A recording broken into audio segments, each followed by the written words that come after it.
जब आपने बताया 3 बार आपका सिलेक्शन नहीं हुआ, 2 बार कॉन्फ्रेंस आउट, 1 बार स्क्रीन। एसएसबी दिया, फर्स्ट स्क्रीन आउट और मेहनत करी, second SSB conference out, third SSB फिर कॉन्फ्रेंस आउट। थर्ड एसएसबी में जब कॉन्फ्रेंस हो रही थी मैं गया और the interviewing officer was major general. मैं पहले तो लोकेट ही नहीं कर पाया कि इंटरव्यूइंग ऑफिसर कहाँ बैठा है और मेरा ब्लैकआउट। कोचिंग से मेरे को ये रियलाइज हुआ कि कोचिंग से आपका जो ब्लैकआउट होना है वो बंद हो जाता है। पता नहीं क्या हो रहा है, what was happening and then air force SSB first एक टाइम में 6 months of ATC training and I got commissioned as एडम ATC ऑफिसर। जिस चीज के बारे में आपको पता नहीं है आपको उसका ऑफिसर इंचार्ज बना दिया एंड देन एक्सपेक्ट ये कर रहा था कि आप इसको और इम्प्रूव करें। ओवरऑल एयरफोर्स ने इतना कुछ सिखा दिया इस छोटे से टाइम में कि आज you feel that you are capable. SSB का बचपन से सपना था, शुरू से यूनिफॉर्म बहुत पसंद थी, एक बार यूनिफॉर्म पहनूंगा। नमस्कार, आपका स्वागत है अल्फा रेजिमेंट पॉडकास्ट में। यह पॉडकास्ट स्टूडेंट्स और पेरेंट्स के लिए बनाया गया है ताकि वे अलग अलग करियर ऑप्शंस को सही तरीके से समझ सकें और अपने फ्यूचर के लिए बेहतर डिसीजंस ले सकें। हर एपिसोड में हम ऐसे एक्सपर्ट्स को बुलाते हैं जिन्हें अपने फील्ड का गहरा अनुभव और प्रैक्टिकल नॉलेज होता है। आज हमारे साथ एक बहुत ही विशेष गेस्ट हैं, विंग कमांडर दीपक चौहान, जिन्होंने इंडियन एयरफोर्स में air traffic control ATC branch में अपनी सेवाएं दी हैं। आज की बातचीत में हम जानेंगे इंडियन एयरफोर्स में एयर ट्रैफिक कंट्रोल की क्या भूमिका होती है, इस करियर में अपॉर्चुनिटीज, रिस्पॉन्सिबिलिटीज और चैलेंजेस क्या हैं, एयरफोर्स की वर्किंग कल्चर और लाइफ कैसी होती है और युवाओं के लिए इस क्षेत्र में करियर बनाने के क्या रास्ते हैं। यदि आपका सपना इंडियन एयरफोर्स में ऑफिसर बनने का है या आप आर्म्ड फोर्सेस को एक करियर के रूप में समझना चाहते हैं तो यह बातचीत आपके लिए बेहद उपयोगी रहने वाली है। तो चलिए शुरू करते हैं यह खास और ज्ञानवर्धक बातचीत विंग कमांडर दीपक चौहान सर के साथ।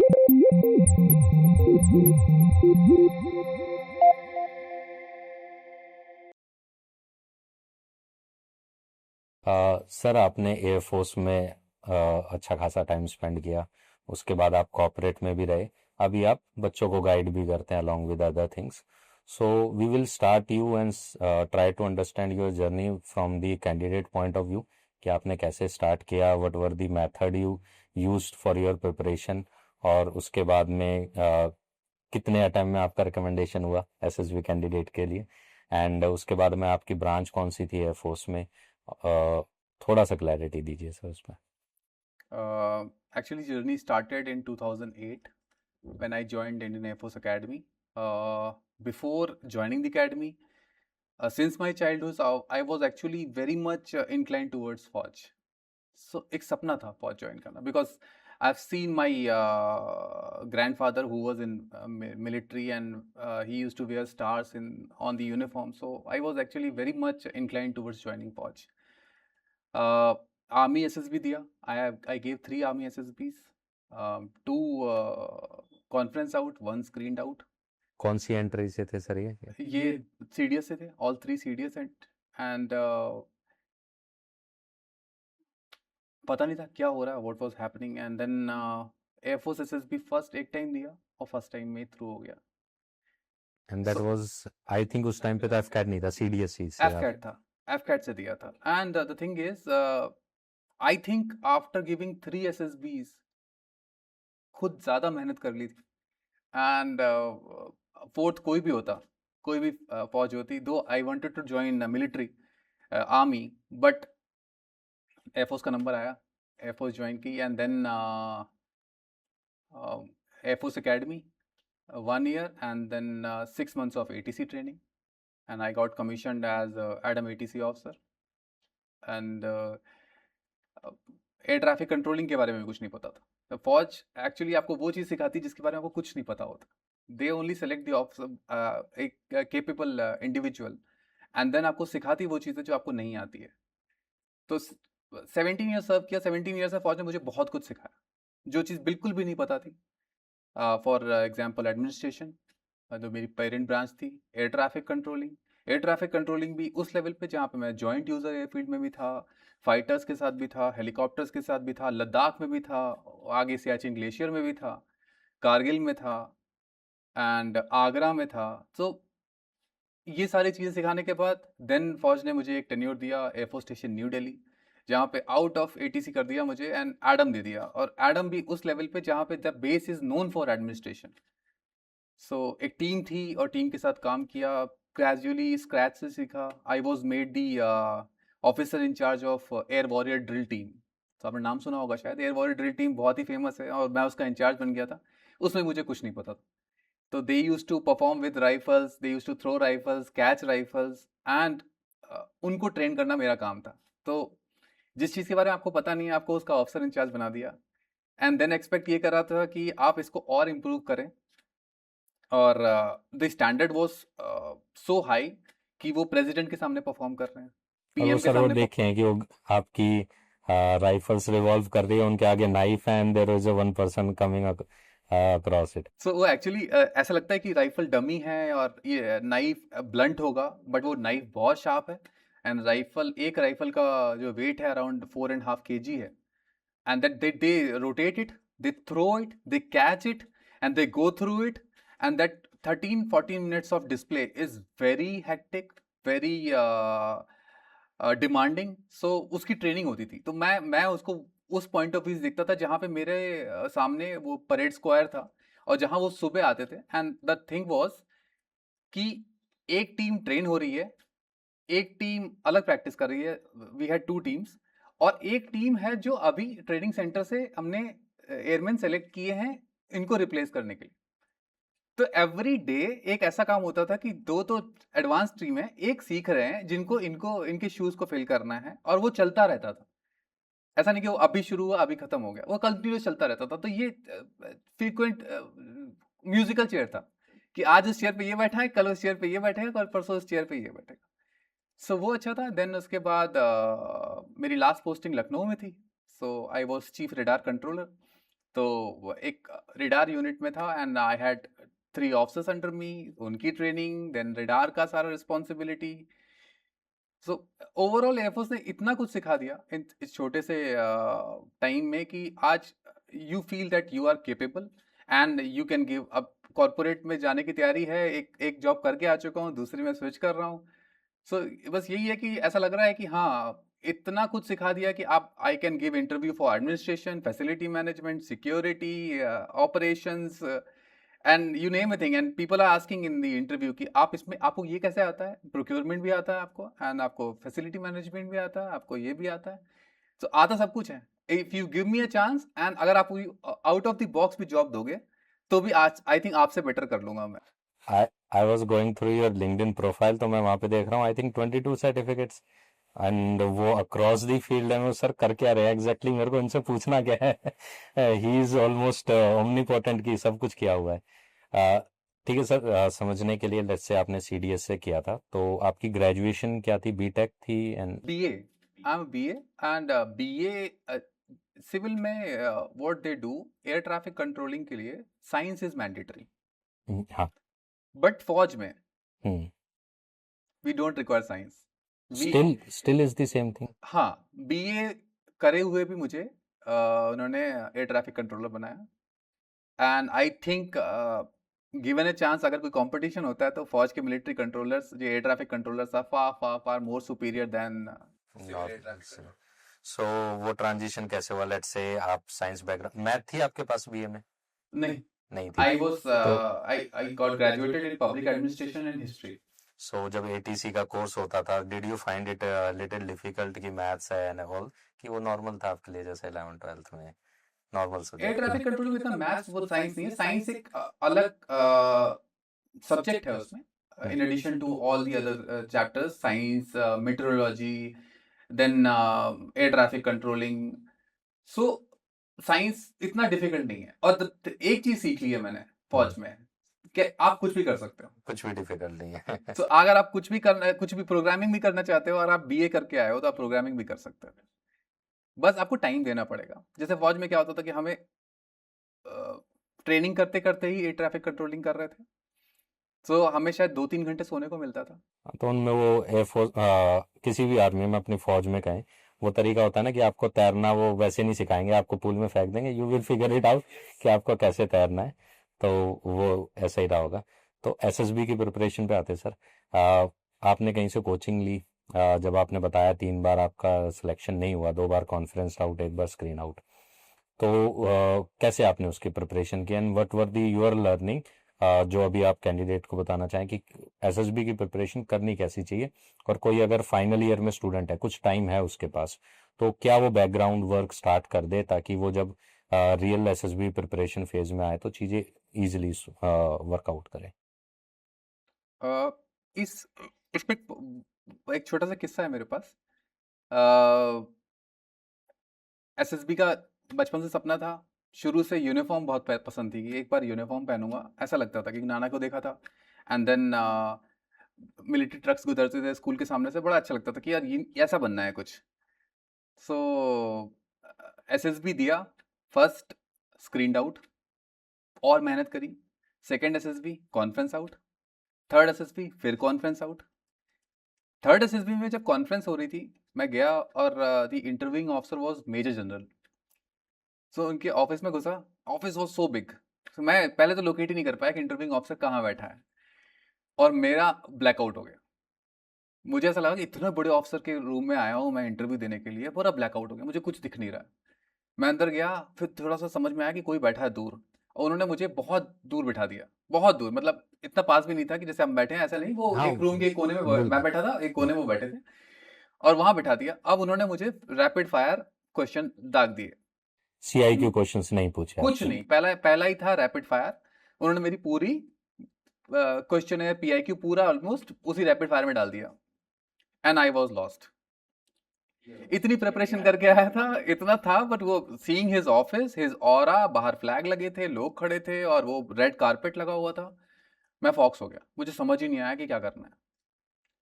वापस आया, मुझे लगा कि कहीं ना कहीं preparation, because I think intelligence test अच्छा जा रहा है, इंटरव्यू के लिए प्रिपरेशन करनी है, जीटीओ की भी तैयारी करनी है थोड़ी सी, तो मुझे लगा कि कोचिंग जाना चाहिए।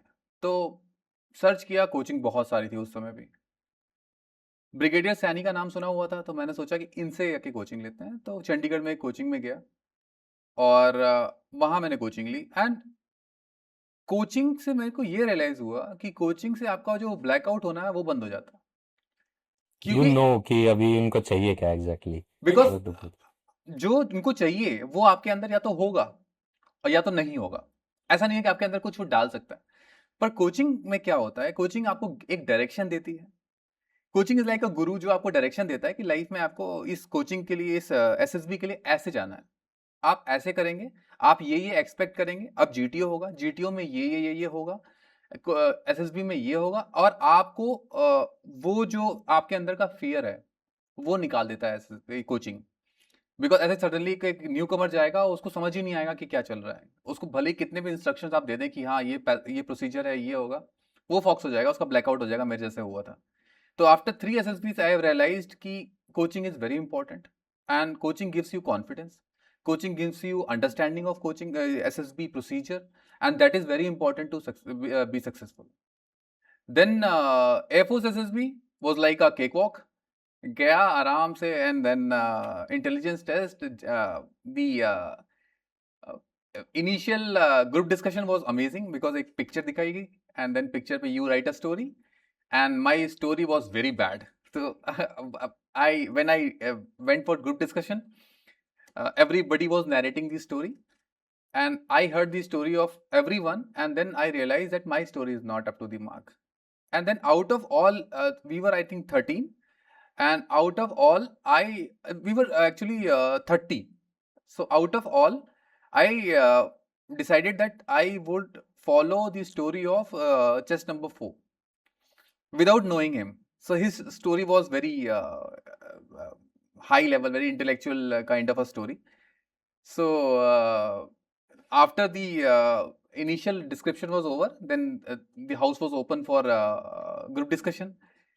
And then when everybody started discussing and harping on their story, I decided suddenly out of the box to make the chest number 4 story as a group story. So everybody was shocked initially, and there was a silence. Why he is being chest number 9? Why is he supporting chest number 4? So I decided supporting him, and even chest number 4 was shocked. He realized then how come my story has become the group story. And then what happens in group discussion, everybody starts shouting at one go, and then there was a silence. There is always a silence.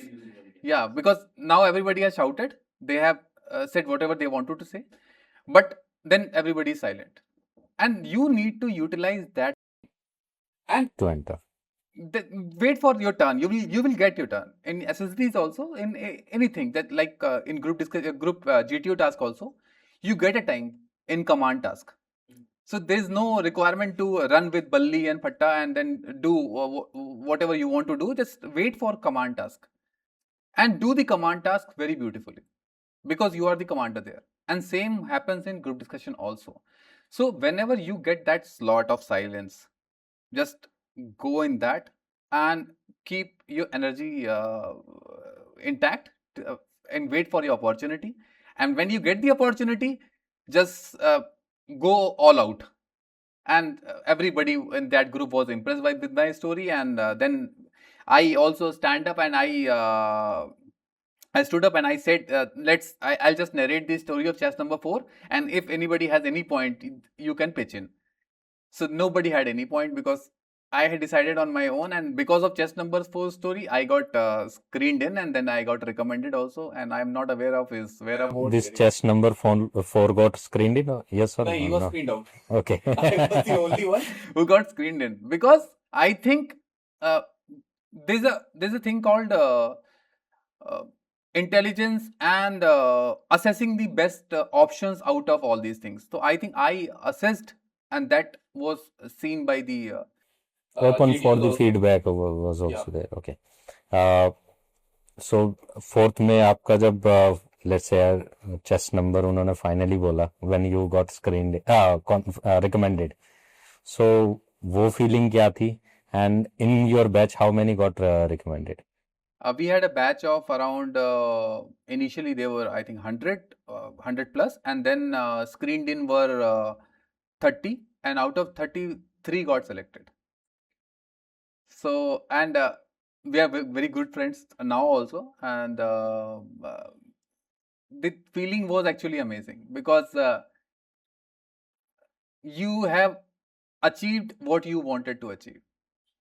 And for me, I have never dreamt of IAS, IPS, civil services. I had a dream of joining the military, and I joined.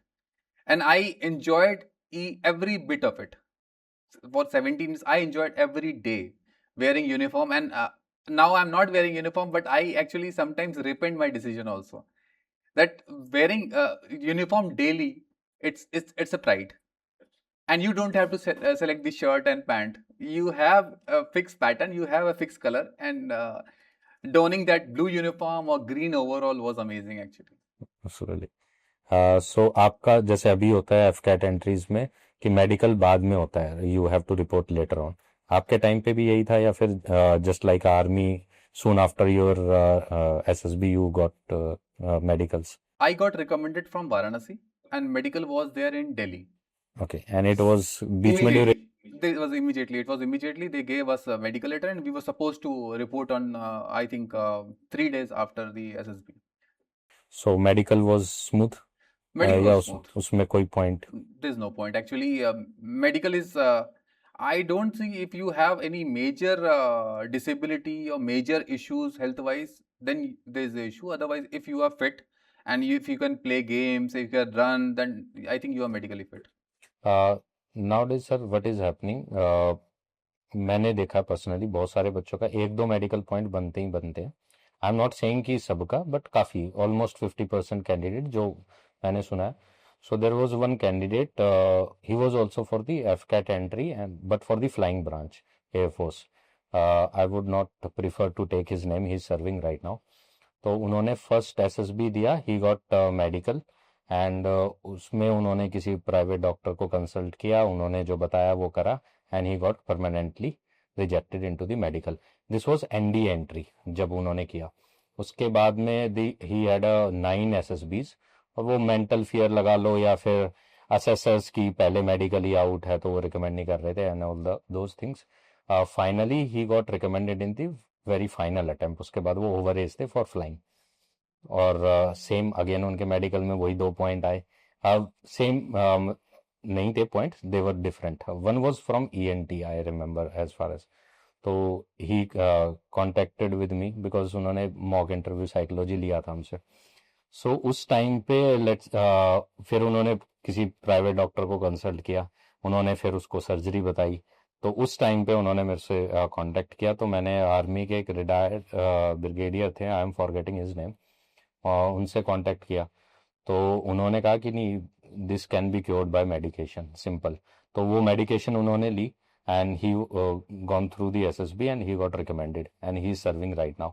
तो बहुत बार I think ये भी हो जाता है कि medical में या फिर जैसे आपने कहा कोचिंग में, अगर गाइडेंस करेक्ट नहीं है, यू पे it by losing a attempt. So right guidance time रहते ले लेना इज अ बेस्ट थिंग, अगर आप कर सकते हो तो, right. So that is also I have noticed. Same same point पे अभी रिसेंटली मुझे एक, बिकॉज आई थिंक मेरी पूरी रिलेशंस में हर जगह ये तो है ही कि एक एयरफोर्स ऑफिसर हमारे है रिलेशन में, सो वो सारे ज्ञान मेरे से ही लेना चाहते हैं। तो अभी रिसेंटली मुझे कॉल आता है कि उनका बेटा एनडीए से रिकमेंड हो गया है और वो मेडिकल चाहते हैं कहीं और करा लें, और वो कंफर्म कर दे कि हाँ उसका एनडीए मेडिकल क्लियर हो जाएगा नहीं हो जाएगा। तो इस पर मैं यही यही उनको बताया मैंने कि आप सिविल के डॉक्टर्स और मिलिट्री डॉक्टर्स को कंपेयर ना करें कि आप किस डॉक्टर से कराएंगे और वो जो जिस लेवल पे डॉक्टर हैं, बिकॉज हमारे डॉक्टर्स हैं सुपर स्पेशलिस्ट हैं जो आपको मेडिकल करेंगे। सो वो हाईली क्वालिफाइड है और वो ये काम करते आ रहे हैं बहुत सालों से। एक डॉक्टर का भी ऑप्शन हो गया सर, एक इसमें है स्टेज भी, किस स्टेज पे आप प्रीफर कर रहे हो, क्योंकि हमारे पास भी बहुत पेरेंट आते हैं, वो प्री मेडिकल चेकअप की कर दो सर पूरा। सो एसएसबी में जैसे होता है जर्नली 5 to 7 डेज का हमारा मेडिकल रहता है, डिफरेंट 14 स्पेशलाइजेशन के डॉक्टर है, मल्टीपल टेस्ट है।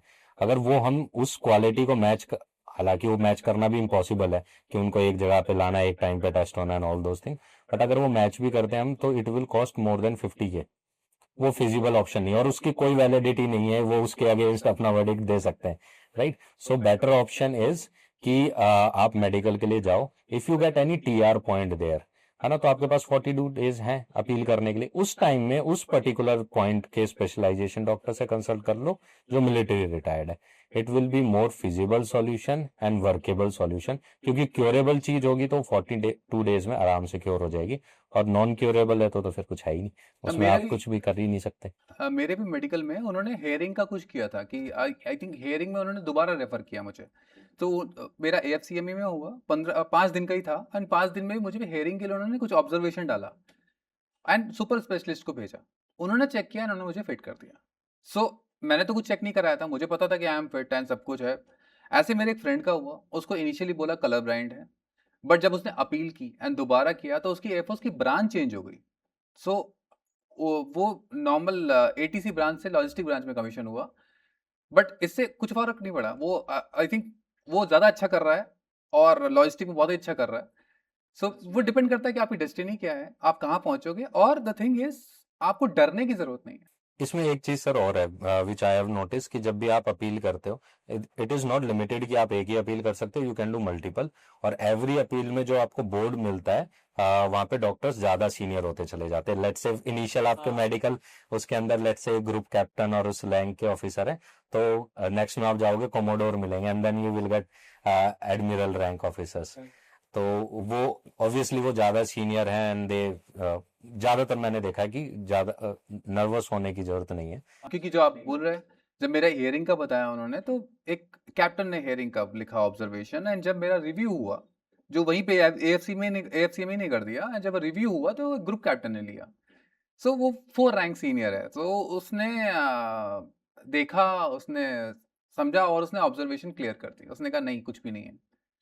सो यही है, आपको मैंने उनको यही बोला कि आप डरे ना पहले तो मेडिकल से, कि मेडिकल में जनरली सबको ऐसे फेल करने के लिए नहीं बैठे हैं। वो एसएसबी का कॉन्सेप्ट और एयरफोर्स का और आर्मी या नेवी का जो सिलेक्शन प्रोसीजर है, वो आपको सेलेक्ट करने के लिए बैठा है।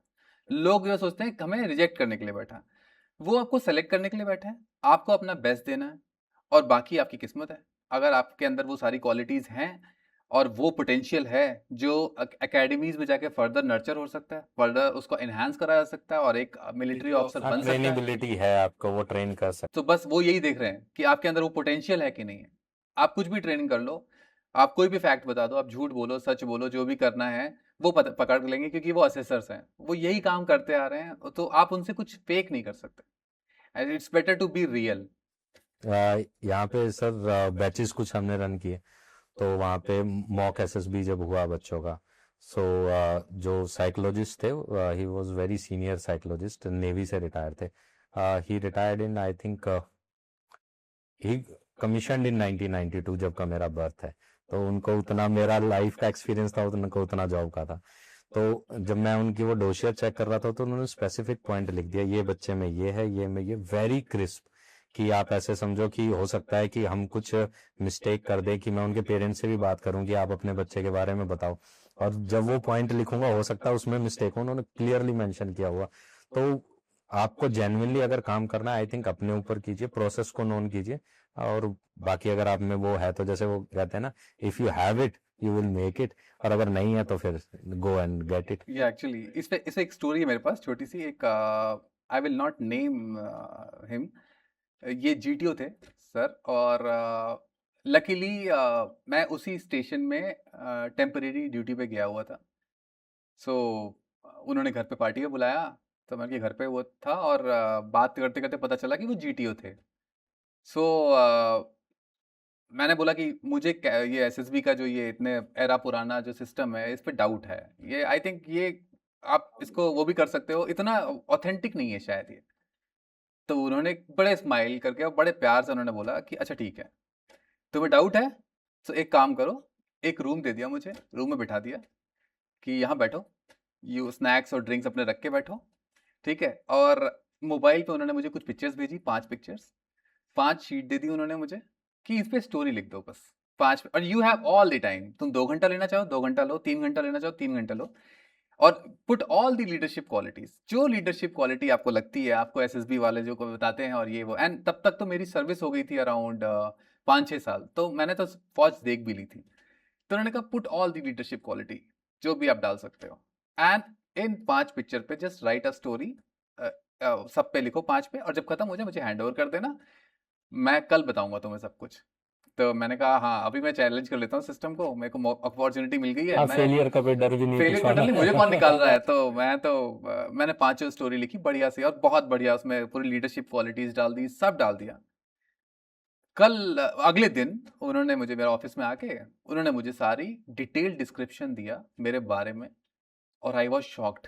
मुझे लगा कि मेरे बारे में इतना तो शायद किसी को नहीं पता जो उनको पता है मेरी पर्सनालिटी के बारे में. मैं किस चीज़ से मुझे फियर है, किस चीज़ से मुझे डर लगता है, क्या मेरी हॉबीज़ हैं, क्या मेरे शौक हैं, मैं क्या हूँ, इस सिचुएशन में कैसे रिएक्ट करूँगा, इस सिचुएशन में कैसे रिएक्ट करूँगा, क्या पोटेंशियल है मेरा. तो मैं शॉक हो गया. पर उस दिन से मुझे ऐसा लगा कि नहीं, ये सिस्टम जो है ये फेल प्रूफ है, इसमें रॉन्ग सिलेक्शन नहीं हो सकता. एब्सोल्युटली. एक और एक अच्छी चीज भी है सर इसमें, like I have given UPSC as well, civil services. तो वहाँ पे मैं जब कंपैरिजन करता था, I have face interview twice, तो वहाँ पे जो भी इंटरव्यूअर हैं वो ठीक है अपनी फील्ड के मास्टर है, बट उनको असेसमेंट की नॉलेज नहीं है. एंड मैं I am not saying anything bad about it, just मेरा ओपिनियन है. क्योंकि आपको as a UPSC as a organisation क्या चाहिए वो चीज आपको उन्होंने बताई नहीं. अगर हो सकता है आप एक प्रोफेसर हो, आपका परसेप्शन ब्यूरोक्रेसी के बारे में अलग है, so you will give another feedback. दूसरे लेट्स से प्रोफेसर हैं या फिर ब्यूरोक्रेट है, उनका ओपिनियन कुछ और हो सकता है. तो हाउ दे विल कैलकुलेट, क्योंकि सेम पर्सन एक को इम्प्रेस कर सकता है दूसरे को ना करे. SSB is the only organisation जहाँ पे जो भी असेसर है they get trained on same qualities, same way, कि आप सेम चीजों को सेम क्वालिटीज के बच्चों को रिकमेंड कर पाओ. एंड दैट्स व्हाई वी सी कि हमारे आर्म फोर्सेज में जो मोराल है वो इतना अच्छा है, परफॉर्मेंस उस पर कभी डाउट नहीं आता है. When everything fails in the country we think of our arm forces. NEET का एग्जांपल अभी हमारे सामने है कि एयरफोर्स पेपर सप्लाई करेगी, and our forces are good at everything. AFCAT exam में पूरा कंडक्ट ही वही करवा रहे हैं, राइट. नेवी अपना आई नेट कंडक्ट करवा रही है and everything. Great. So sir, जब आप ट्रेनिंग के लिए पहुंचे, रिकमेंडेशन होने से ट्रेनिंग के बीच में कितना टाइम था, उस टाइम में आपने क्या प्रिपरेशन की, और कोई भी कैंडिडेट जो अभी रिकमेंड हो रखा है and they are just waiting कि मेरिट लिस्ट आए एंड दे विल रिपोर्ट, उस ड्यूरेशन में वो क्या करें कि उस टाइम को प्रोडक्टिव बनाए, कि ट्रेनिंग में अच्छा कर पाए एंड आफ्टर ऑल फिर कैरियर में अच्छा कर पाए. अच्छा, ट्रेनिंग एक्चुअली एक मिक्स है. ट्रेनिंग आपको फिजिकल फिटनेस सिखाती है, फिजिकली फिट करती है, मेंटली फिट करती है, एंड टाइम मैनेजमेंट सिखाती है, आपके जो ब्रांच स्पेसिफिक नॉलेज देती है, लीडरशिप सिखाती है, एंड वो जो लर्निंग प्रोसेस है वो एवरी डे होता है. सो जो पीरियड है आपका रिकमेंड होने के बाद, मेडिकल क्लियर होने के बाद, and till the time you are going for the academy, मैं तो सजेस्ट करूंगा कि आप फिजिकल फिटनेस पे ध्यान दो. बिकॉज वो पीरियड आपका 2 महीने का है, 3 महीने का, जो भी है, अगर उसको आप फिजिकल फिटनेस में आप, बिकॉज वहां जाते ही पहला काम यही है. वहां पे फर्स्ट 6 मंथ तो शायद मैं रात को 2-2 घंटे सोया हूँ. फिर और वो सेकंड टर्म में सीनियर आ सेकेंड टर्म में, जाता सीनियर टर्म में आपको सोने को मिलता है, बट फिर आपके पास जूनियर रिस्पॉन्सिबिलिटी रहती है, तो फिर भी आप सो तो उतना पाते नहीं हो. एंड वो पढ़ाई के साथ होता है. तो आप कई बार, मैंने आज तक मैंने लाइफ में कभी मैं आंसर लिखते लिखते नहीं सोया हूँ. बट एकेडमी में, बिकॉज आपको आंसर पता है, आप जानते हो सब कुछ, बट जब लिख रहे हो, बिकॉज आप 2 ही घंटे सो रहे हो, तो आप कब नींद में चले जाते हो और आप आंसर शीट पे गोले बन रहे हैं आपसे हाथ से, पता ही नहीं चल रहा आपको. तो वो था, मतलब आप अच्छा भी करना चाहते हो, कंपटीशन बहुत टाइट है, एंड वहां पे क्या है कि आपको टाइम ही नहीं देंगे किसी चीज का. आपको लंच करने के लिए 2 मिनट मिलेंगे, ठीक है, एंड उसके पहले अर्निंग 15 मिनट की होगी, लंच अर्निंग होगा, तो धूप में आप लंच अर्निंग कर रहे होगे. वो आपको हर चीजें फिट बनाते हैं, मेंटली बहुत स्ट्रांग बनाते हैं. सो हमने वो हाथ धो के खाना वाना सब छोड़ दिया था, हम सीधे डाइनिंग हॉल में भाग जाते थे, बिकॉज हाथ धोएंगे तो 2-3 मिनट उसमें चले गए, हमारा खाने का टाइम चला जाएगा. एंड खाने की टेबल पे you will get all the facility. Waiter है, खाना लाएगा, आप ऑर्डर करो, वेटर चपाती, वेटर दाल, वेटर ये. बट अल्टीमेटली क्या होता है, आपके सामने जो बोल रखा वही खा के चले जाते हो, बिकॉज वेटर जब तक आएगा आपका टाइम खत्म हो चुका है, और बाहर सीनियर्स वेट कर रहे हैं आपका. तो आप जैसे ही पहुंचे वो बजाना शुरू कर देंगे, जो लेट पहुंचा वो बजना शुरू हो गया. तो शुरू में बड़ा हॉरिबल लगता है, लोग बहुत डरते हैं, बट सबसे हो जाता है. इवन गर्ल्स कर रही हैं यही, जो हमारा सेम रूटीन है वो भी सेम रूटीन फॉलो करती हैं, हमारे साथ भाग रही हैं, हमारे साथ सारे वर्कआउट्स कर रही हैं, सारा पनिशमेंट ले रही हैं, सारी साइकिल मिलती है हमको. वो साइकिल हम चला नहीं पाते, साइकिल हमको चलाती है, हम साइकिल के ऊपर रहते हैं, ऐसे साइकिल हमारे ऊपर रहती है, ऐसे हम उठा के घूम रहे होते हैं, साइकिल चला, पैडल नहीं मारते कभी. तो उठा के गए रोड तक, रोड पे रखी, थोड़ा सा गए, फिर उठा के उसको गए, फिर वहां पार्क किया, फिर आए, तो यही चलता रहता है.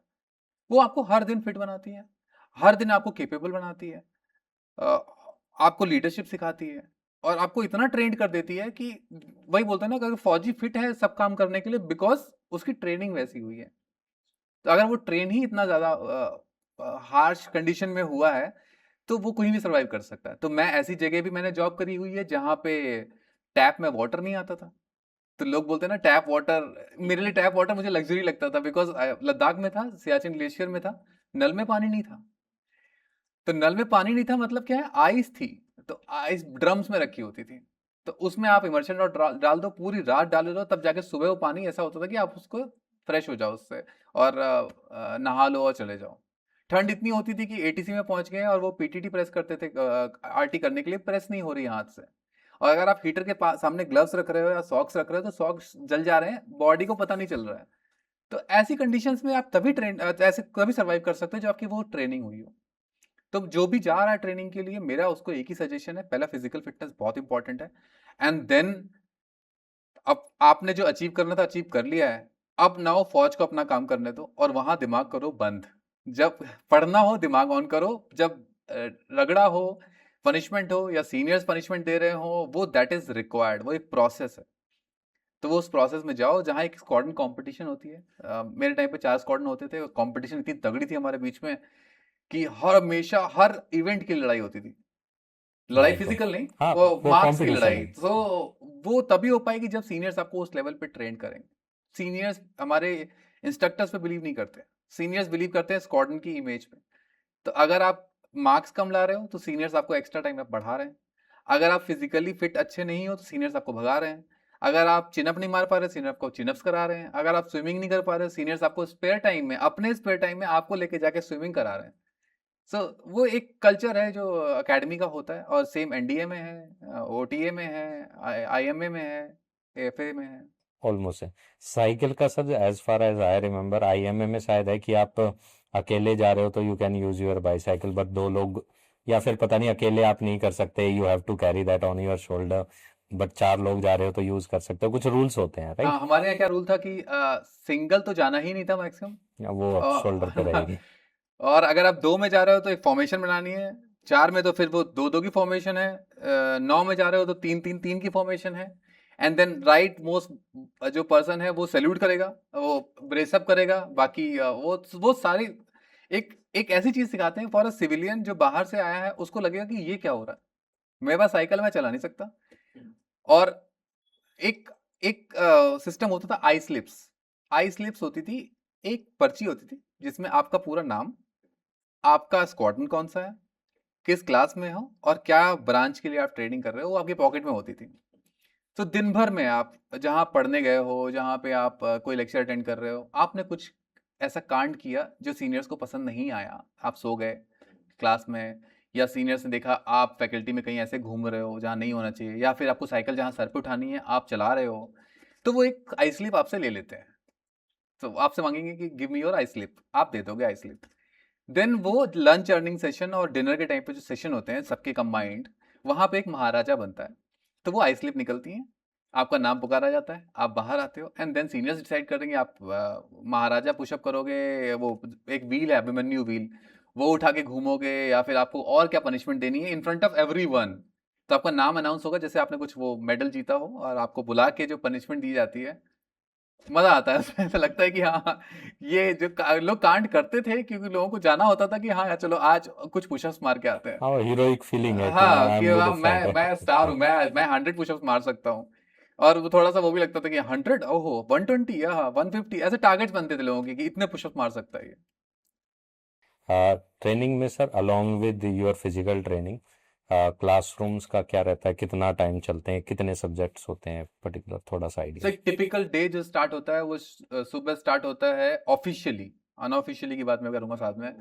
सो ऑफिशियली स्टार्ट होता है आपका 5:15 ना, आप जाते हो पीटी ग्राउंड में, पीटी शुरू होती है। उसके पहले ऑफिशियली वाला काम नहीं, अनऑफिशियली जो हो रहा है उसमें आप लगभग 3 बजे उठ रहे हो, और 3 बजे सीनियर्स आपको कहीं पे ले जा रहे हैं, और वो फिर आपकी स्पेसिफिक ट्रेनिंग हो रही है। वो ट्रेनिंग कुछ भी हो सकती है, आपको एयरफोर्स सॉन्ग याद कराया जा रहा है, बोल बोल के आप 50 बार एयरफोर्स सॉन्ग गा रहे हो बिकॉज आप सही से गा नहीं पा रहे हो, आपको याद नहीं है, या फिर आपको पुशअप लगाई जा रही है बिकॉज आप इतने फिट नहीं हो, या फिर आपने कोई कांड किया हुआ है जो आप बज रहे हो, तो पूरा स्क्वाडन होता है वहाँ पे। एंड देन 5 बजे के कुछ मिनट पहले आपको छोड़ दिया जाता है कि जाओ फ्रेश हो, पीटी किट में है, एंड रिपोर्ट देयर। सो आप रिपोर्ट करते हो, पीटी होती है, पीटी के बाद आप आते हो, आपको टाइम में उसी टाइम में जो भी हाफ एन आवर मिलता है, शायद ब्रेकफास्ट भी करना होता है, चेंज करना पड़ता है फॉर्मल यूनिफॉर्म में with drill boots and everything, and फिर आपको पहुंचना है परेड ग्राउंड भागते हुए, और वहाँ परेड है। तो परेड हर दिन का वो है। परेड करने के बाद फिर आपको थोड़ा सा गैप मिलता है जिसमें आप थोड़ा सा आपको स्नैक्स शायद मिल जाएगा, फिर उसके बाद आप जाओगे क्लासेस में। क्लासेस में आपको, आप इतना कुछ आपने सुबह से कर लिया है, जो आप 3 बजे से उठे हुए हो और आप अराउंड 10 बज रहा है, अब आपकी क्लासेस शुरू होंगी जो चलेंगी लगभग हमको 5 बजे तक या 4 बजे तक, डिपेंडिंग अब बीच में लंच ब्रेक होता है। अगर एक्स्ट्रा क्लासेस तो जैसे आफ्टरनून क्लासेस तो बुला लिया, आफ्टरनून क्लासेस नहीं है तो फिर आप केयर ऑफ सीनियर्स हो। सो ये करने के बाद जो लंच वाला सेशन होता है उसमें लंच के लिए भेजते हैं, वही मैंने आपको बताया, वो आई स्लिप्स निकलती हैं या तो, या फिर वो सीनियर्स बाहर खड़े होते हैं पहले से, और फुल धूप होती है, हैदराबाद में ट्रेनिंग है, फुल धूप होती है बढ़िया वाली, और उसमें आपसे पुशअप लगाई जाती है, जमीन इतनी गर्म होती है कि मतलब हाथ जल जाते हैं, और फिर बोला जाता है कि you have 5 minutes, go have your lunch and report there. So आप भागते हो फिर फटाफट फटाफट फटाफट, और ये करते हो, और फिर उसके बाद दूसरी ड्रेस में चेंज करके करते हो। और ये ड्रेस चेंज करना भी इतना फास्ट सिखाया जाता है बिकॉज ये लाइफ में आपके साथ हमेशा के लिए हो जाता है। ये तो एसएसबी में भी होता है सर। मेरे एसएसबी में first AFSB Dehradun screen in हुए, वहाँ पे लगा दिया बाहर लिस्ट कि इन चेस्ट नंबर की थर्ड डे पे interview, personal interview. We were in the normal clothes, और फिर तब आते हैं वो कि 5 मिनट में, चेस्ट नंबर मेरा 8 था आई थिंक, 5 मिनट में आपका इंटरव्यू है।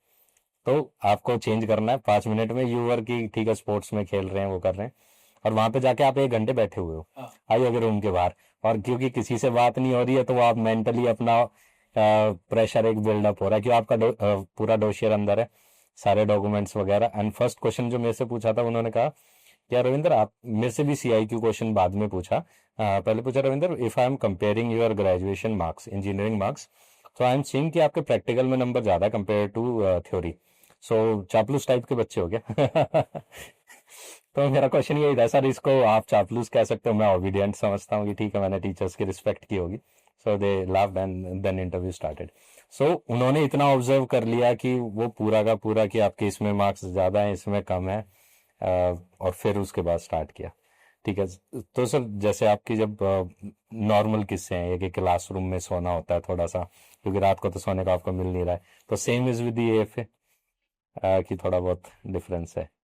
हाँ, एएफए बिल्कुल सेम है एक्चुअली। द थिंग इज कि एक मैं किससे इसलिए बता रहा हूँ कि बिकॉज थोड़ा इंटरेस्टिंग लगता है, और मुझे भी याद आता है कि मेरे पुराने किस्से में चला जाता हूँ। हमारा जो लाइट्स आउट था वो अराउंड 10 बजे हो जाता था। 10 बजे lights out means you are suppose to be in your room, आप रूम में चले जाएं और आप सो जाएं। सो एक दिन मैं 10 बजे अपने रूम में पहुंचा और 3 बजे का उठा हुआ था, 10 बजे पहुंचा और जाते ही मैंने देखा वाटर बॉटल में पानी नहीं है।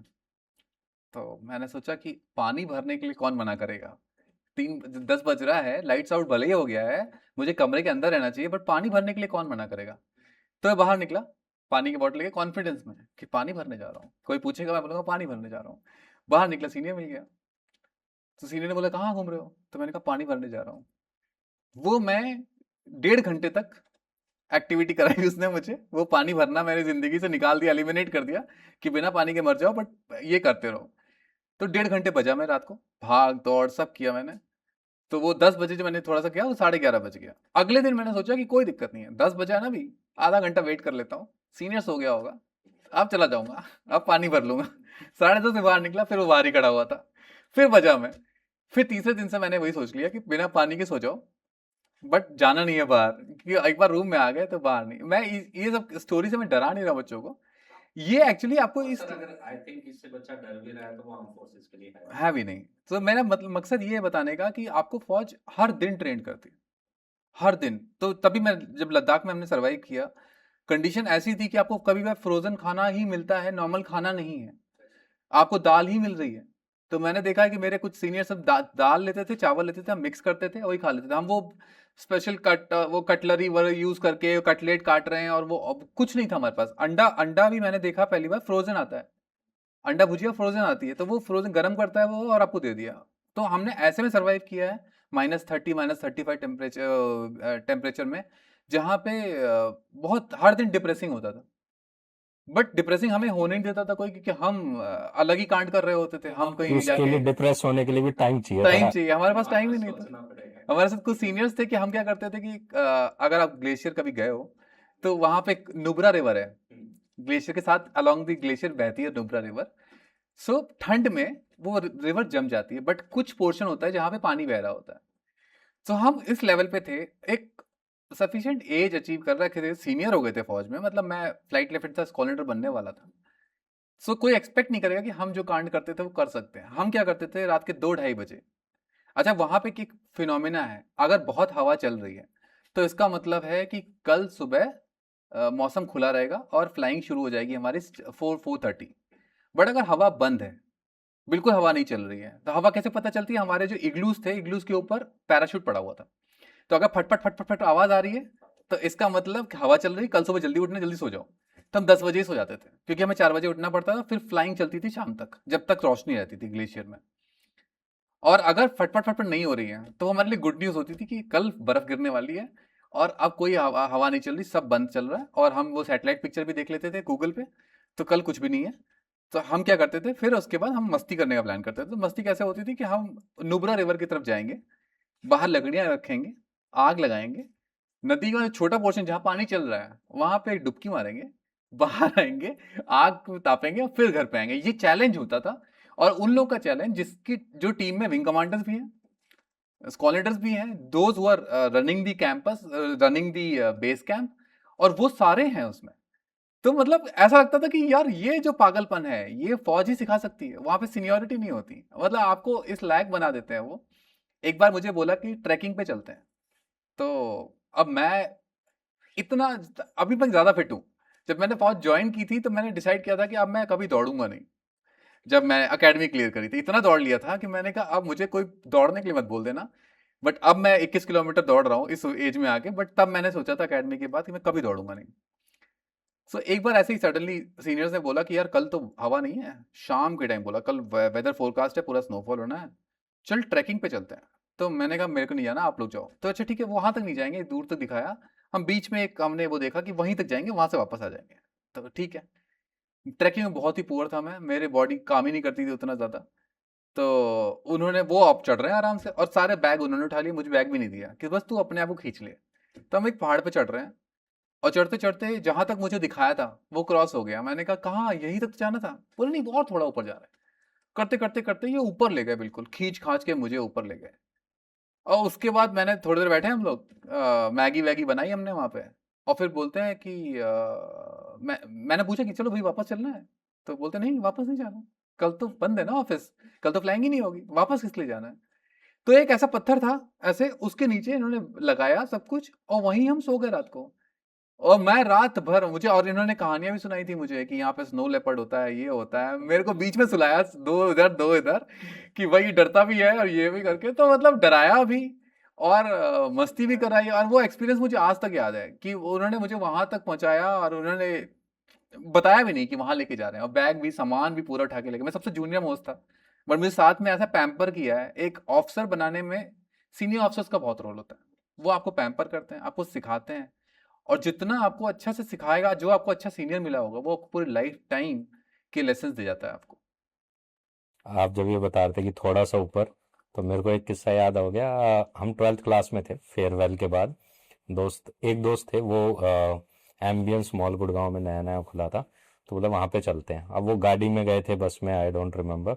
उन्होंने कहा चलते हैं, ठीक है। तो जो बस आती थी वो राजीव चौक, अगर गुड़गांव आपको पता हो तो, इस एंड पे, सिटी के पुराने एंड पे, वहां से वो मुड़ गई। तो बोला बस ये फ्लाईओवर जहाँ पे खत्म होगा वहीं पे एम्बियंस मॉल है। हम चले, नहीं आया। बोला आगे वो दिख रहा है, आगे फ्लाईओवर। अब उनको ध्यान नहीं था, मजे कर रहे थे। हमने पूरा गुड़गांव क्रॉस करा, एम्बियंस मॉल बिल्कुल एंड पे, दिल्ली बॉर्डर पे, वहां पे हमें मॉल मिला। जब तक हम वहां पे पहुंचे इतना थक चुके हैं, टाइम हो चुका है कि अब वापस चलो। तो वो एंटर भी नहीं किए, वहां से वापस आ गए। तो वो ही किस्से याद रह जाते हैं लाइफ में। एक्चुअली वो आपको बहुत लर्निंग लेसन होते हैं। एक किस्सा मैं बताऊंगा, जैसे अभी ये मेरे सीनियर्स ने मेरे साथ किया, मैंने अपने बंदों के साथ किया, मैं बताता हूँ। मार्शल ऑफ द एयरफोर्स की बर्थ सेंटेनरी सेलिब्रेशन हुई इन 2018 आई थिंक, या 19, आई एम नॉट श्योर। सो उसमें प्लान हुआ कि हाफ मैराथन भागेंगे एयरफोर्स वाले। एंड एयरफोर्स में मैराथन भागना ऐसा कॉमन नहीं है। जो अपना फिटनेस मेंटेन कर रहे हैं, बट 21 किलोमीटर मैराथन भागना, हाफ मैराथन भागना is not very common. So I was, मैं इंचार्ज था एक ड्रिल टीम का, मैंने बताया, और मेरे पास 60 फिट बंदे थे। तो बॉस ने मुझे बुलाया, और बॉस ने बोला कि मेरे एओसी ने बुलाया कि यार मैराथन भागना है, और एयरफोर्स में हमारा प्लान है Limca book of world records में जाना। सो पूरे एयरफोर्स हर जगह ये रन होगा। सो दिल्ली में जो रन होगा, मेरे को तेरे से लगभग 30 बंदे चाहिए पार्टिसिपेशन के लिए। तेरी टीम फिट है, सो 30 बंदे तो दे सकते हो। तो मेरे को बोला, टास्क दिया, मैं बड़ा खुशी खुशी आया। मैंने कहा हाँ, मेरे बंदे इतना फिट हैं, वो 5-5 किलोमीटर 10 किलोमीटर ऐसे ही भाग जाते हैं, और राइफल को उठा के मनूवर करते हैं, तो वो तो कर लेंगे। मैं वापस आया, मैंने अपनी टीम को बुलाया, गैदर किया, और उनको बोला ऐसा टास्क है, 30 वॉलंटियर्स आ जाओ। एक भी नहीं आया। तो मैंने कहा यार ये क्या हुआ, 30 बंदे तो नहीं आ रहे मेरे। 60 की टीम जो है मेन टीम, एंड उसके बाद एडिशनल जो बंदे जो अंडर ट्रेनिंग होते हैं वो भी आ सकते हैं। मैंने कहा कोई भी नहीं आया, मेरे को समझ नहीं आया। मैंने कहा यार ये तो शौक हो जाएगा मेरे को, अभी इवेंट में 1 महीना रह गया है, और मैं इनको बोल रहा हूँ और एक भी तैयार नहीं हो रहा। मैंने उनको वो भी बोला कि उसमें टी शर्ट्स मिलेंगी, उसमें ये मिलेंगे, कोई नोबडी वॉलंटियर्ड, कोई वॉलंटियर नहीं आया। अब मैं शॉक में था। तो मैंने कहा कि यार ये कैसे हो सकता है। फिर मैंने डिसाइड किया कि मैं खुद भागूंगा। और तब तक मैंने आपको बताया, मेरा जो रनिंग की तरफ इंक्लिनेशन था बहुत ही कम था। मैंने एकेडमी में इतना भाग लिया था, मुझे लगा मेरी लाइफ का मैं भाग चुका हूँ पूरा। सो मैंने भागना शुरू किया। Initially I started with 5 kilometres, then 10 kilometres, और दिल्ली में भाग रहा हूँ। सुबह जल्दी उठने की मेरी आदत भी नहीं है, तो फौज के लिए उठता हूँ वही बहुत है। तो छुट्टी के दिन संडे वनडे को उठता था आराम से 8-9 बजे, और वो धौला कुआं तक भाग रहा हूँ, यहाँ भाग रहा हूँ रोड पे। भागते भागते 15-20 किलोमीटर तक का मैंने शुरू कर दिया 1 महीने में। 1 महीने में मैंने ग्रेजुअली 1-2 किलोमीटर से 5 किलोमीटर, 15-16 किलोमीटर तक पहुंच चुका था मैं। And run was for 21 kilometres. And जब मैंने नाम दे दिया था, जैसे इन लोगों से पूछा, इन लोगों ने मना कर दिया, मैंने नाम दे दिया, तो मुझे देख के 10-15 बंदों ने और नाम दे दिया कि अब सर भाग रहे हैं, तो वो विजिबिलिटी के लिए कि सर के साथ हम भागेंगे तो विजिबिलिटी होगी। या वो तो चेक करना चाहते होंगे कि झूठ तो नहीं बोल रहा, कि नाम दे के भाग रहा है, बाद में बात वापस ले लेगा। सो एंड रिजल्ट ये था कि जब मैं भागा तो मेरे साथ 30 बंदे भागे, और मेरी performance was not that bad. तो मैंने 2 घंटे 12 मिनट में 21 किलोमीटर्स करी। एंड उसके बाद से वो जो एक पेस सेट हुआ, मैं आज तक इस बात को अराउंड कितने साल हो गए, लगभग 8 साल हो गए, 8 साल से मैं हाफ मैराथन रेगुलर भागता हूँ। सो ये मार्शल ऑफ द एयरफोर्स का ये जो है गिफ्ट है मुझे। और मैंने ये एयरफोर्स से सीखा कि जब कोई नहीं करने को तैयार होगा तो लीडर करेगा, और वही कमांड टास्क में चेक होता है एसएसबी में। सर मैंने कुछ ऑफिसर्स से बहुत इंटरेस्टिंग स्टोरी सुनी है एकेडमी के बारे में। जैसे एक एयरफोर्स के ऑफिसर थे, उनसे सॉरी बीएसएफ के ऑफिसर थे, तो उन्होंने बताया कि 0 वीक में उनको जूते मिले, एंकलेट मिला, बेल्ट मिला, पॉलिश मिली, और 3-3 डब्बी, और वो 6-6 घंटे बैठ के दिन में शूज पॉलिश कर रहे हैं, क्योंकि वो ब्राउन कलर के मिले, आपको ब्लैक टर्न करने हैं पूरे। तो ऐसी भी कुछ एक्टिविटी होती है, हर एकेडमी में होती है, आपका कोई ऐसा पर्टिकुलर किस्सा हो? हमारे साथ क्या होता है एयरफोर्स एकेडमी में, आपको इनिशियली यूनिफॉर्म नहीं मिलती, आपको मिलते हैं whites. Whites means white full sleeve shirt, full sleeve pant, और ब्लैक जूते, जो आपके यूनिफॉर्म वाले जूते हैं। अच्छा, वो स्पोर्ट्स शूज नहीं होते? स्पोर्ट्स शू नहीं होते, स्पोर्ट्स किट अलग है। ये आपकी वो किट है जिसमें आप क्लासेस अटेंड करते हो और आप लेक्चर्स अटेंड करते हो। सो इसमें क्या है कि इस वाइट शर्ट में एक दाग नहीं होना चाहिए, और इसके साथ साथ आपको पनिशमेंट मिलेगी। हो सकता है आप रोलिंग कर रहे हो उसी कपड़ों में, हो सकता है आप साइड रोल कर रहे हो, कीचड़ में रोल कर रहे हो, आप दौड़ रहे हो, तो वो जितने भी स्टेन्स हैं, वो पसीने के मार्क्स हैं और मिट्टी के दाग हैं, वो जाते नहीं हैं। सफ़ेद कपड़ों से तो जाते ही नहीं हैं, चाहे कोई वॉशिंग पाउडर यूज़ कर लो। तो उससे क्या होता था कि हमें फिर नई यूनिफॉर्म खरीदनी पड़ती थी, नए वाइट्स खरीदने पड़ते थे। और धोबी की फैसिलिटी ऑफिशियली हमको पहले दिन से मिल गई थी कि आपको धोबी है, आपके आता है, बट कभी धोबी आया नहीं। 6 महीने धोबी हमने देखा नहीं, क्योंकि हमारे सीनियर्स बोलते थे उधर जाना नहीं है। और फिर क्या होता था कि हमें जैसे 10 बजे लाइट्स आउट हुआ, हम 12-1 बजे तक का वेट करते थे कि सीनियर्स हमारे सब सो जाएं। 1 बजे हम वॉशरूम में आते थे, और जो कपड़े थोड़े बहुत गंदे जो सही हो सकते हैं धोने से, उनको धोते थे और फिर सुखाते थे, और फिर उसके बाद हम 3 बजे जाके अगले फॉल इन में जाके जो भी एक्टिविटी है उसमें पार्टिसिपेट करते थे। तो ऐसे करके उन्होंने वो यूनिफॉर्म के लिए इज्जत बनाई कि अब गंदी यूनिफॉर्म पहनना, अब भले यूनिफॉर्म का कलर ब्लू है, बट वो ब्लू अर्न करने के लिए हमें पहले वाइट्स को मेंटेन करना पड़ा। और तो वाइट्स इतने दिन मेंटेन किए, तब जाके उनको लगा कि हाँ, अगर ये वाइट्स मेंटेन कर सकता है तो ब्लू भी मेंटेन कर सकता है। सो ऐसा है। और वो हर चीज आपको ऐसे सिखाते हैं कि उसके लिए कोई सिलेबस नहीं बना है, उसके लिए वो एक प्रैक्टिस बनी, बोलते हैं बेस्ट प्रैक्टिसेस। वो एक प्रैक्टिस बनी है कि अगर आपको किसी चीज की वैल्यू करनी है तो वो चीज आपको मुश्किल से मिले। हाँ, रेदर वो आपकी मेमोरी में, ब्रेन मेमोरी में डाले, वो मसल मेमोरी में मसल डालना, मेमोरी में डाल देते हैं कि कि आप आपको वैसे ही एक्ट करो, एक्ट ऑप्शन ही करो। नहीं मैं आपके एक बार लखनऊ गया और एक इवेंट के लिए मुझे एक रूम में ठहराया गया, एयरफोर्स के कोर्स के लिए गया था। तो उस रूम में वाटर सीपेज थी, एसी इतना अच्छे से काम नहीं कर रहा था, बट मैं तो लद्दाख से आया था, वहां नल में पानी नहीं आ रहा था। तो आई वॉज वेरी हैप्पी। मैंने कहा यार ये तो बहुत अच्छा है, नल में पानी आ रहा है।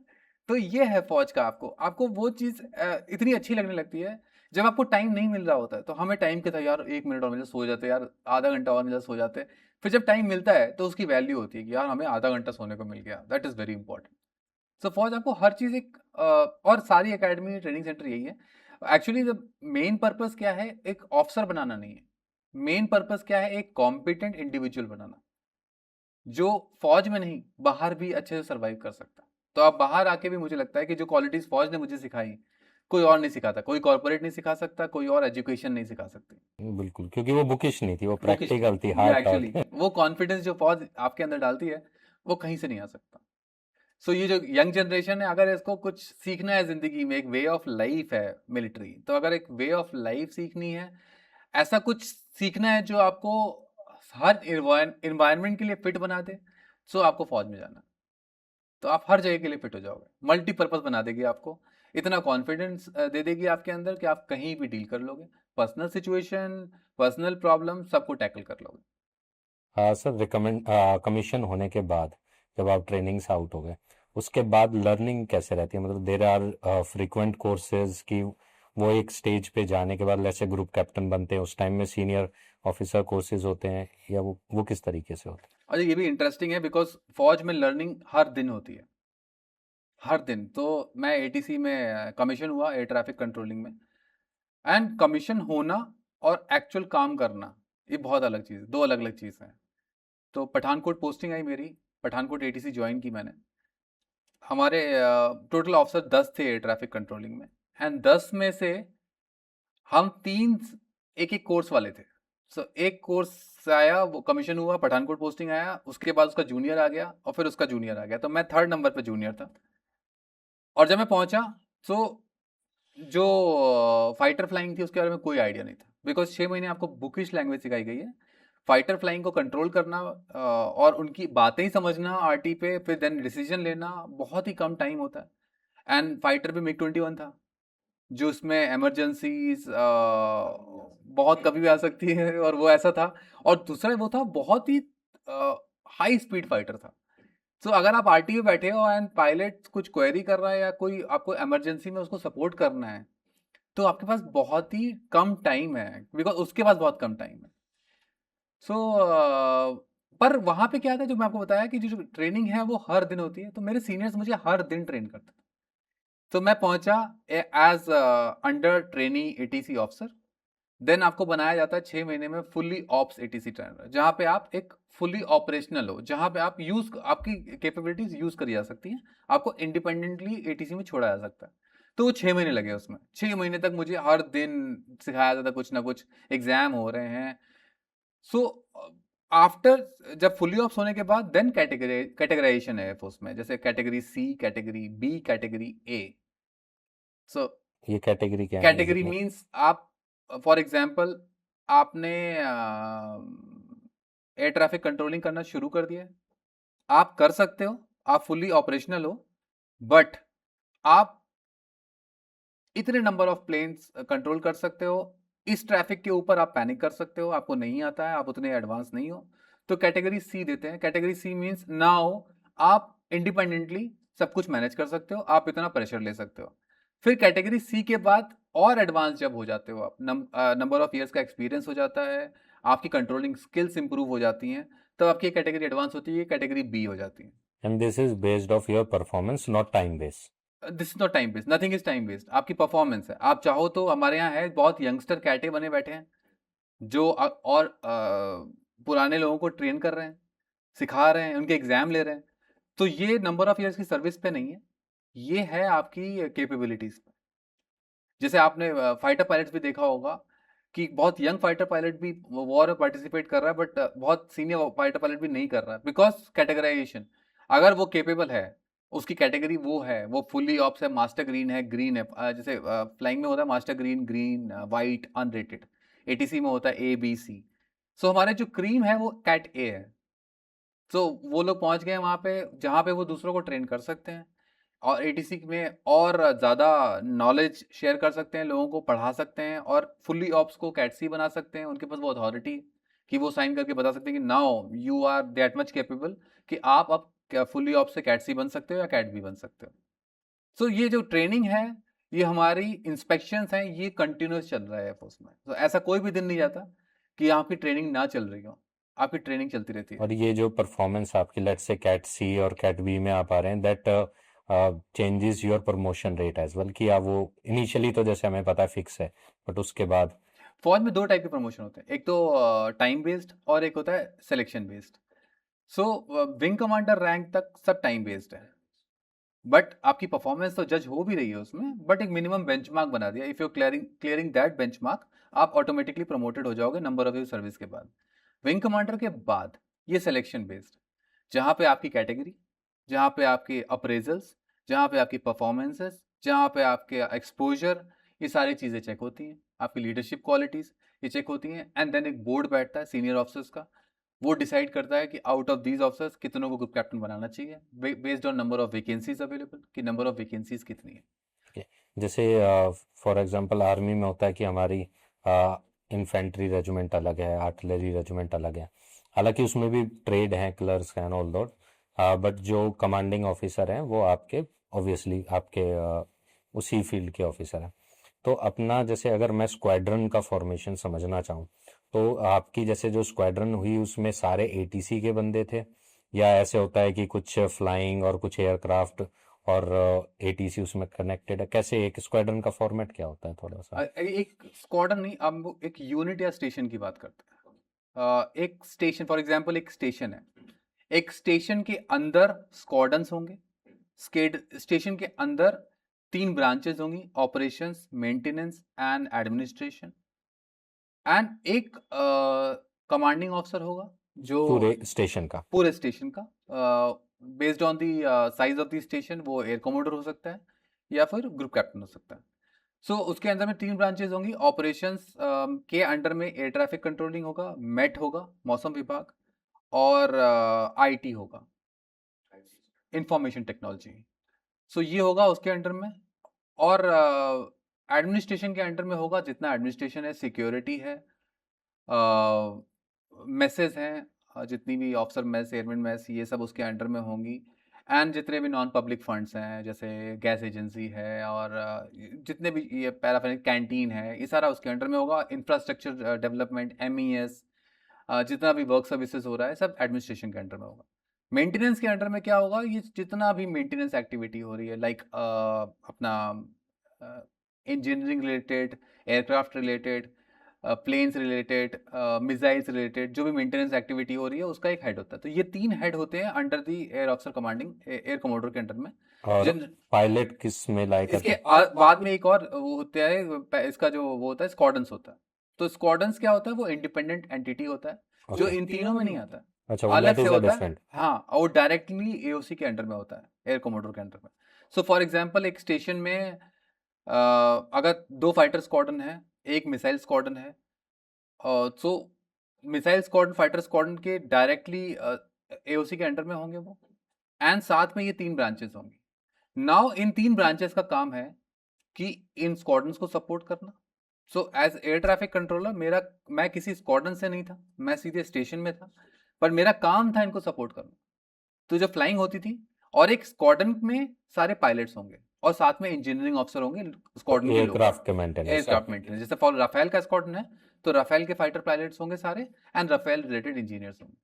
अब नाउ इनको इंजीनियरिंग रिलेटेड कोई हेल्प चाहिए तो मेंटेनेंस सेक्शन है हमारा स्टेशन का, जो इनको सपोर्ट करता है, हर चीज़ में करना है उसको, स्टेशन के रिसोर्सेज से इनको यूज़ करता है। एंड देन अगर administrative type, administration kind of कोई हेल्प चाहिए, जैसे मान लो इनको ऑफिस में कुछ डेवलपमेंट कराना है, रनवे पे कुछ काम कराना है, टैक्सी ट्रैक में कुछ काम कराना है, डिस्पर्सल में कुछ काम कराना है, तो एडमिनिस्ट्रेशन।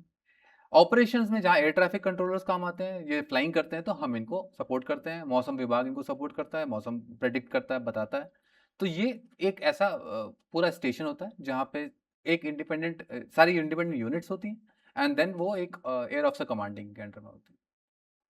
अब बहुत सारे स्टेशंस होते हैं जो कॉमर्शियल यूज़ के लिए भी यूज़ हो रहे हैं और साथ में मिलिट्री भी यूज़ कर रहे हैं, तो उसमें कैसे फिर बाइफर्केशन होता है और कितने सिविलियन के वहाँ पे एटीसी या डिफरेंट डिपार्टमेंट के ऑफिसर्स या पर्सन्स हैं, कितने हमारे मिलिट्री के हैं, ये कैसे थोड़ा सा? अच्छा, इसमें क्या है, 2 काइंड ऑफ सेटअप है। एक तो सेटअप है जहाँ पे मिलिट्री फ्लाइंग ज़्यादा है और सिविल 1-2 ही है, बहुत कम आता है। सो और एक जगह जहाँ पे दोनों ऑलमोस्ट बराबर है, मिलिट्री, जैसे पुणे है, पुणे में मिलिट्री फ्लाइंग भी बहुत ज़्यादा है और कमर्शियल भी बहुत ज़्यादा है। सो कंट्रोलिंग, जो एयर ट्रैफिक कंट्रोलिंग है, वो पूरा पूरा एटीसी के पास ही है, हमारे पास है, और हमारा ही काम है कंट्रोलिंग करना। सिविल के एयर ट्रैफिक कंट्रोलर नहीं है पुणे में, हमारे बेसिस में। बट जैसे कुछ बेसिस है बड़ौदा, बड़ौदा में एयर ट्रैफिक कंट्रोलिंग सिविल के पास है और फ्लाइंग हम कर रहे हैं।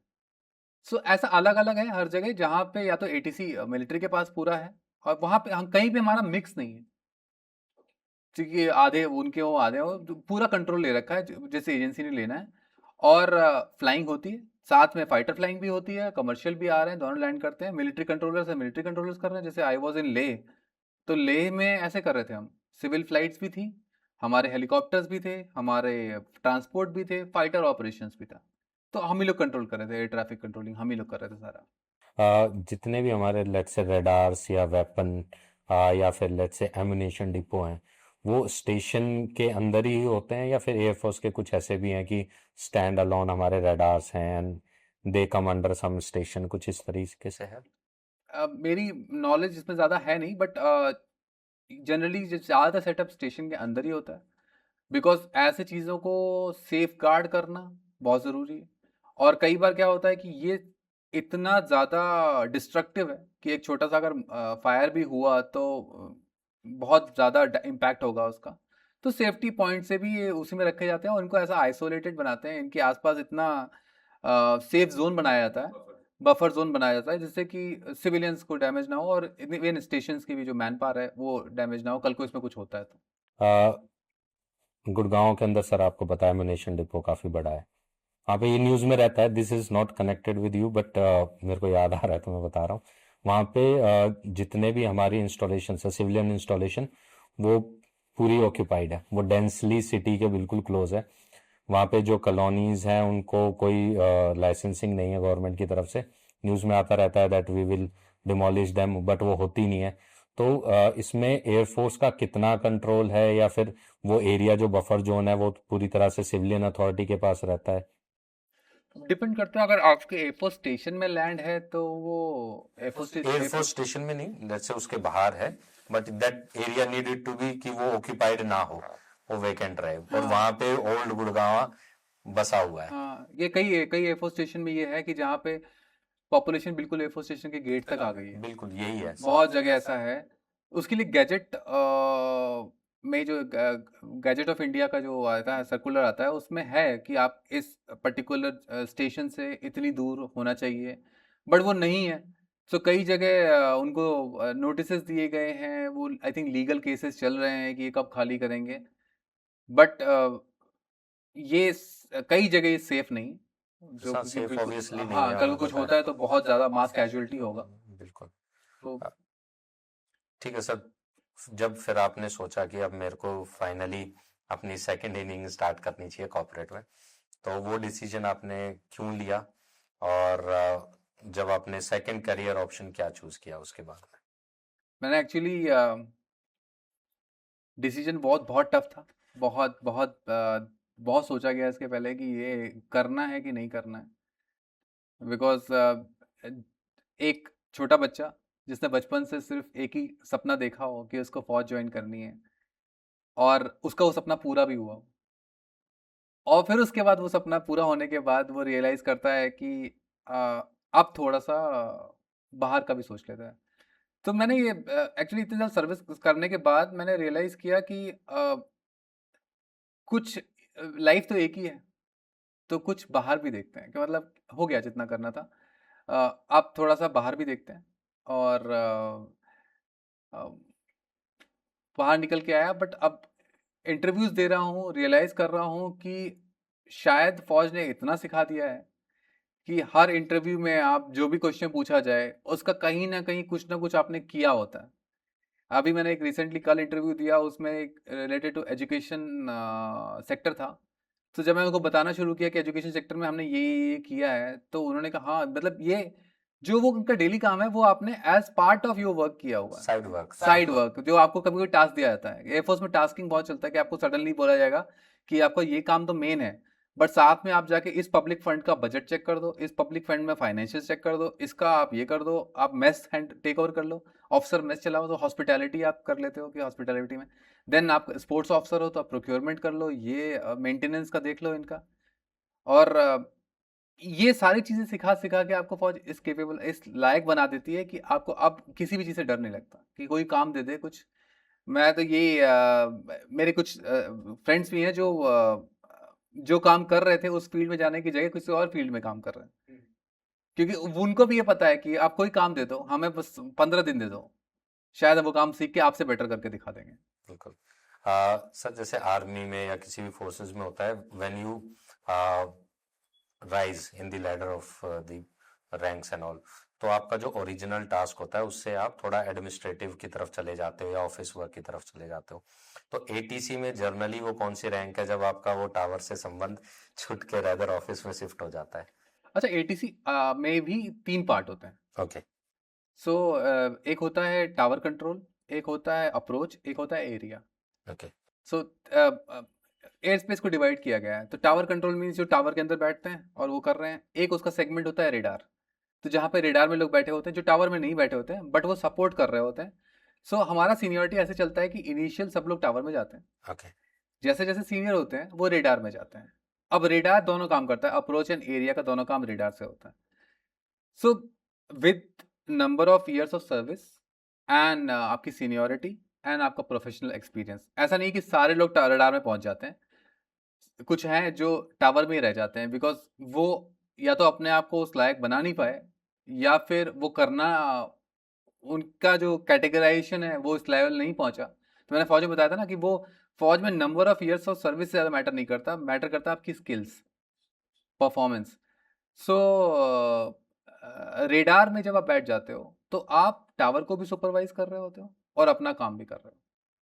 आप जहाज को देखते नहीं हो, आप रेडार में देखते हो जहाज को, एंड आप सारा जो सिचुएशन बाहर चल रहा है टावर में जो चल रहा है वो आप सुन रहे होते हो, और आप उसको हेल्प कर रहे होते हो टावर कंट्रोलर को, बिकॉज वो रिलेटिवली बहुत जूनियर है आपसे सीनियरिटी में, और वो हर चीज में आपसे गाइडेंस मांग रहा है। आप लोग हेडसेट से कनेक्ट हो, आप एक साइड पायलट को सुन रहे हो, एक साइड टावर को सुन रहे हो, और आप उसकी हेल्प भी कर रहे हो, अपनी कंट्रोलिंग भी कर रहे हो, और आप सिचुएशन को कंट्रोल में भी रखे हुए हो।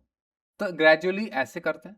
And then other than air traffic controlling, ये टावर और रेडार के अलावा आप परफॉर्मेंस अप्रेजल करते हो जूनियर्स का, एंड आप उनका काउंसलिंग करते हो, आपको एडमिनिस्ट्रेटिव टास्क मिले जाते हैं अलग अलग, जैसे आपको अदर देन एटीसी ड्यूटीज मिल जाएंगी, जिसको सेकेंडरी ड्यूटी बोलते हैं फौज में, primary and secondary duty. Secondary duties में आपको सिक्योरिटी मिल सकता है, आपको एडम का कुछ और काम मिल सकता है, आप मे बी आपको ऑफिसर ऐसी कैंटीन बना दिया जाए, मे बी आपको एक ऑफिसर ऐसी स्पोर्ट्स बना दिया जाए कैंपस का। सो बहुत सारी चीज़ें हैं जो आपको एडिशनली दे दे के धीरे धीरे वो आपको ट्रेन करते रहते हैं, आपको पता भी नहीं चलता कब आप ट्रेन हो जाते हो। तो आप हो सकता है वहीं फ्लाइंग करा रहे हो, बाद में उसी रनवे का रिपेयर का भी कोऑर्डिनेट कर रहे हो, पेंटिंग करा रहे हो रनवे पे। तो वो सारी चीज़ें आपकी साइड साइड बाय साइड चलती रहती हैं। तो ऐसे एक एयर ट्रैफिक कंट्रोलर शुरू होता है टार से, और धीरे धीरे वो एडम में भी ट्रेंड होता है और सीनियर रेडार कंट्रोलर बनता है, और उसको ऑलमोस्ट सब पता होता है, Adam and operations both. Sir आपने अभी जैसे बताया कि आपने एक इंटरव्यू दिया जो एजुकेशन की फील्ड में था, आप एटीसी से हो, तो एटीसी में कंटिन्यू क्यों नहीं किया आपने आके प्राइवेट अपने एयर? हाँ, एटीसी में एक्चुअली एक्सपीरियंस 17 साल का एक्सपीरियंस है एटीसी में, एंड मैंने टार कंट्रोलिंग किया हुआ है, and tar controlling joint user airfield में भी किया हुआ है। बट ये कहीं ना कहीं हमारा और एयरपोर्ट अथॉरिटी ऑफ इंडिया का ये बीच का इशू है, जहाँ पे जितने भी फौज से कंट्रोलर रिटायर हो रहे हैं वो लिटरली अब्जॉर्ब नहीं हो सकते, बिकॉज आई थिंक हमारा लाइसेंसिंग नहीं है। सो जब आप कंट्रोलिंग कर चुके हो, 17 साल कर चुके हो, एयरपोर्ट अथॉरिटी ऑफ इंडिया ने अभी लेटेस्ट कुछ शुरू किया है जहाँ पे वो कुछ एयरफील्ड्स में एटीसी ऑफिसर जो फौज से रिटायर हुए हैं उनको एज एडवाइजर ले रहे हैं। बट बिकॉज हमारे पास लाइसेंसिंग नहीं, अगर आई थिंक अगर हमारा लाइसेंस सेम एग्जामिनेशन पैटर्न हो जाए लाइक एआई, और बिकॉज हमारी ट्रेनिंग सेम है, हम बिल्कुल सेम ट्रेनिंग करते हैं, सेम सिलेबस है, सारी चीज़ हम पढ़ते हैं, अगर ये अपॉर्चुनिटी इंडियन एयरफोर्स के रिटायर्ड ऑफिसर्स को एक्सटेंड करी जाए और उनको एक अपॉर्चुनिटी दी जाए कि वो एग्जाम, अगर कोई पर्टिकुलर एग्जाम हो कि इसको क्लियर कर ले, तो वो एयरपोर्ट अथॉरिटी ऑफ इंडिया में अब्जॉर्ब हो जाएंगे लिटरली, एंड उनकी पुरानी स्किल्स, उनकी पुरानी एजुकेशन को अगर असेस किया जाए, तो आई थिंक एक बहुत ही इंपॉर्टेंट रिसोर्स है जो हमारा यूटिलाइज नहीं हो रहा है। सो अगर मुझे एटीसी में अगर जॉब मिले तो शायद मैं बहुत अच्छा कर लूँ, जितना मैं और किसी जगह ना कर पाऊँ, क्योंकि मैंने 17 साल एटीसी ही किया हुआ है। तो सर इसमें क्योंकि ये एटीसी ऐसा नहीं है कोई नई ब्रांच है एयरफोर्स की, सिंस इंडिपेंडेंस ही ऑलमोस्ट भी ऑपरेट कर रहे हैं, तो इसके लिए कोई हमने एयरफोर्स से बात नहीं की, या फिर जो बोटल नेक है वो गवर्नमेंट की तरफ से है या एयरफोर्स की तरफ से है, या पॉलिसी मेकिंग है, या फिर कुछ जैसे करियर ऑप्शंस होते हैं जिनमें लॉबी बन जाती है, लेट्स से जो कॉर्पोरेट में एटीसी है दे डू नॉट वांट कि आर्मी के लोग हो जाए आ जाएं, या फिर या तो हमारी दुकान बंद हो जाएगी, तो व्हाट इज द इशू? मुझे ऐसा लगता है कि रिसोर्सेज बहुत वेस्ट हो रहे हैं, इतने सारे एटीसी ऑफिसर निकल रहे हैं, इतने सारे नए एयरफील्ड्स आ रहे हैं, नए नए एयरपोर्ट आ रहे हैं, अभी नोएडा एयरपोर्ट आ गया, ये आ गया, अपॉर्चुनिटीज बहुत है, बट कहीं ना कहीं ये आपस में एक एमओयू बनने की जरूरत है, जहां पे ये बात डिस्कस हो, air force authorities and civil authorities के बीच में डिस्कस हो, जहां पे उनको लगे कि हाँ ये जो रिसोर्सेज हैं, इतने सारे नए एयरफील्ड आ रहे हैं और हम और सपोर्ट कर सकते हैं लोगों को, हम ट्रेनिंग में जा सकते हैं। सो बहुत सारी ऐसी चीजें हैं जिन पे काम करने की जरूरत है, बट ये इनका बॉटल नेक क्या है वो मुझे अभी तक पता नहीं चला, क्योंकि शायद हमने कभी इस लाइन पे सोचा ही नहीं। और शायद ये अगर चीज पे कोई ब्रेनस्टॉर्मिंग करे और इसको समझने की कोशिश करे तो ये बहुत ही अच्छा काम हो सकता है, जहां पे आपको ट्रेंड एटीसी ऑफिसर्स मिल रहे हैं, आपको नई वैकेंसी जनरेट करने की जरूरत ही नहीं है, आपको वो ट्रेंड बंदा मिल रहा है जो 15-16 साल, हमारे जो शॉर्ट सर्विस कमीशन है 14 साल में बाहर आ जाते हैं, वो 14 साल की ट्रेंड आपको अफसर मिल रहा है और आप उसको इमीडिएट अब्जॉर्व कर सकते हैं सेम पे स्केल में जो वो ड्रॉ कर रहा है, और आप उससे एक्सपेक्ट कर सकते हैं कि वो पूरा एयरपोर्ट चला सकता है, वो सीनियर एटीसी ऑफिसर जैसे भी आ सकता है। एंड परफॉर्मेंस बेस्ड होना चाहिए, जैसा वो परफॉर्म कर रहा है उसके हिसाब से आप उसको देख सकते हैं, उसका रिटर्न एग्जाम ले सकते हैं, मे बी उसका प्रैक्टिकल एग्जामिनेशन ले सकते हैं। सर जैसे सर पायलट का होता है कि लेट से उनकी इंटरनेशनल लाइसेंसिंग होती होगी, क्योंकि I am operating in the international space as well, तो एटीसी का लेट से अदर कंट्रीज में कैसे वो अपने डिफेंस के एटीसी को दे रहे हैं लाइसेंसिंग, या ये इंडिया में ही इशू है, या फिर मैं एज अ एटीसी इंडिया का लाइसेंस ले लेता हूँ, तो do I am employable in the other country as well? थोड़ा सा अगर अब इसके बारे में मुझे ज़्यादा नॉलेज तो नहीं है, बट मुझे ये पता चला कि एक हमारा इंडियन एयरफोर्स के एटीसी ऑफिसर थे जो फिलीपींस में जाके लाइसेंस लेके आए और उसके बाद आके वो इंडिया में जॉब कर रहे हैं एज एयर ट्रैफिक कंट्रोलर। सो इसका मुझे इतना आइडिया नहीं है। सो ये बाहर कैसे हो रहा है और यहाँ पे, because ATC actually very serious profession है जहाँ पे चांसेस ऑफ मिस्टेक नहीं है, because you are dealing with people's life. So ये मुझे ऐसा लगता है कि हाँ, इस पे कुछ काम करने की ज़रूरत है, सो दैट यहाँ पे अगर आप मिलिट्री एटीसी ऑफिसर्स को यूज़ करते हो, उनको चांस देते हो, तो शायद ये देश के लिए बहुत अच्छा होगा, ये रिसोर्स बहुत अच्छे से यूटिलाइज हो सकता है। बिल्कुल बिल्कुल सर। सर आपने अभी एयरफोर्स से आप सिविलियन वर्ल्ड में आए, ऑब्वियसली बहुत सारे बच्चों का रोल मॉडल हैं आप, है ना, यूनिफॉर्म में कोई भी, सो must be student approaching you for the guidance, और पेरेंट भी अप्रोच करते होंगे, सो स्टूडेंट को आपकी क्या एडवाइस रहती है that how they will start preparing, और वो अपनी लाइफस्टाइल में क्या चेंजेस लाएं, अपनी पर्सनैलिटी में क्या चेंजेस लाएं, कि ना वो खाली एसएसबी क्लियर कर पाए, बट उसके बाद जब वो आर्म फोर्सेज में लैंड हो, रिस्पेक्टिव वो आर्मी एयरफोर्स नेवी हो, वो वहां पे भी सक्सेसफुल रहे, सोसाइटी को कंट्रीब्यूट करे और खुद भी एक हैप्पीली लाइफ को लीड करे।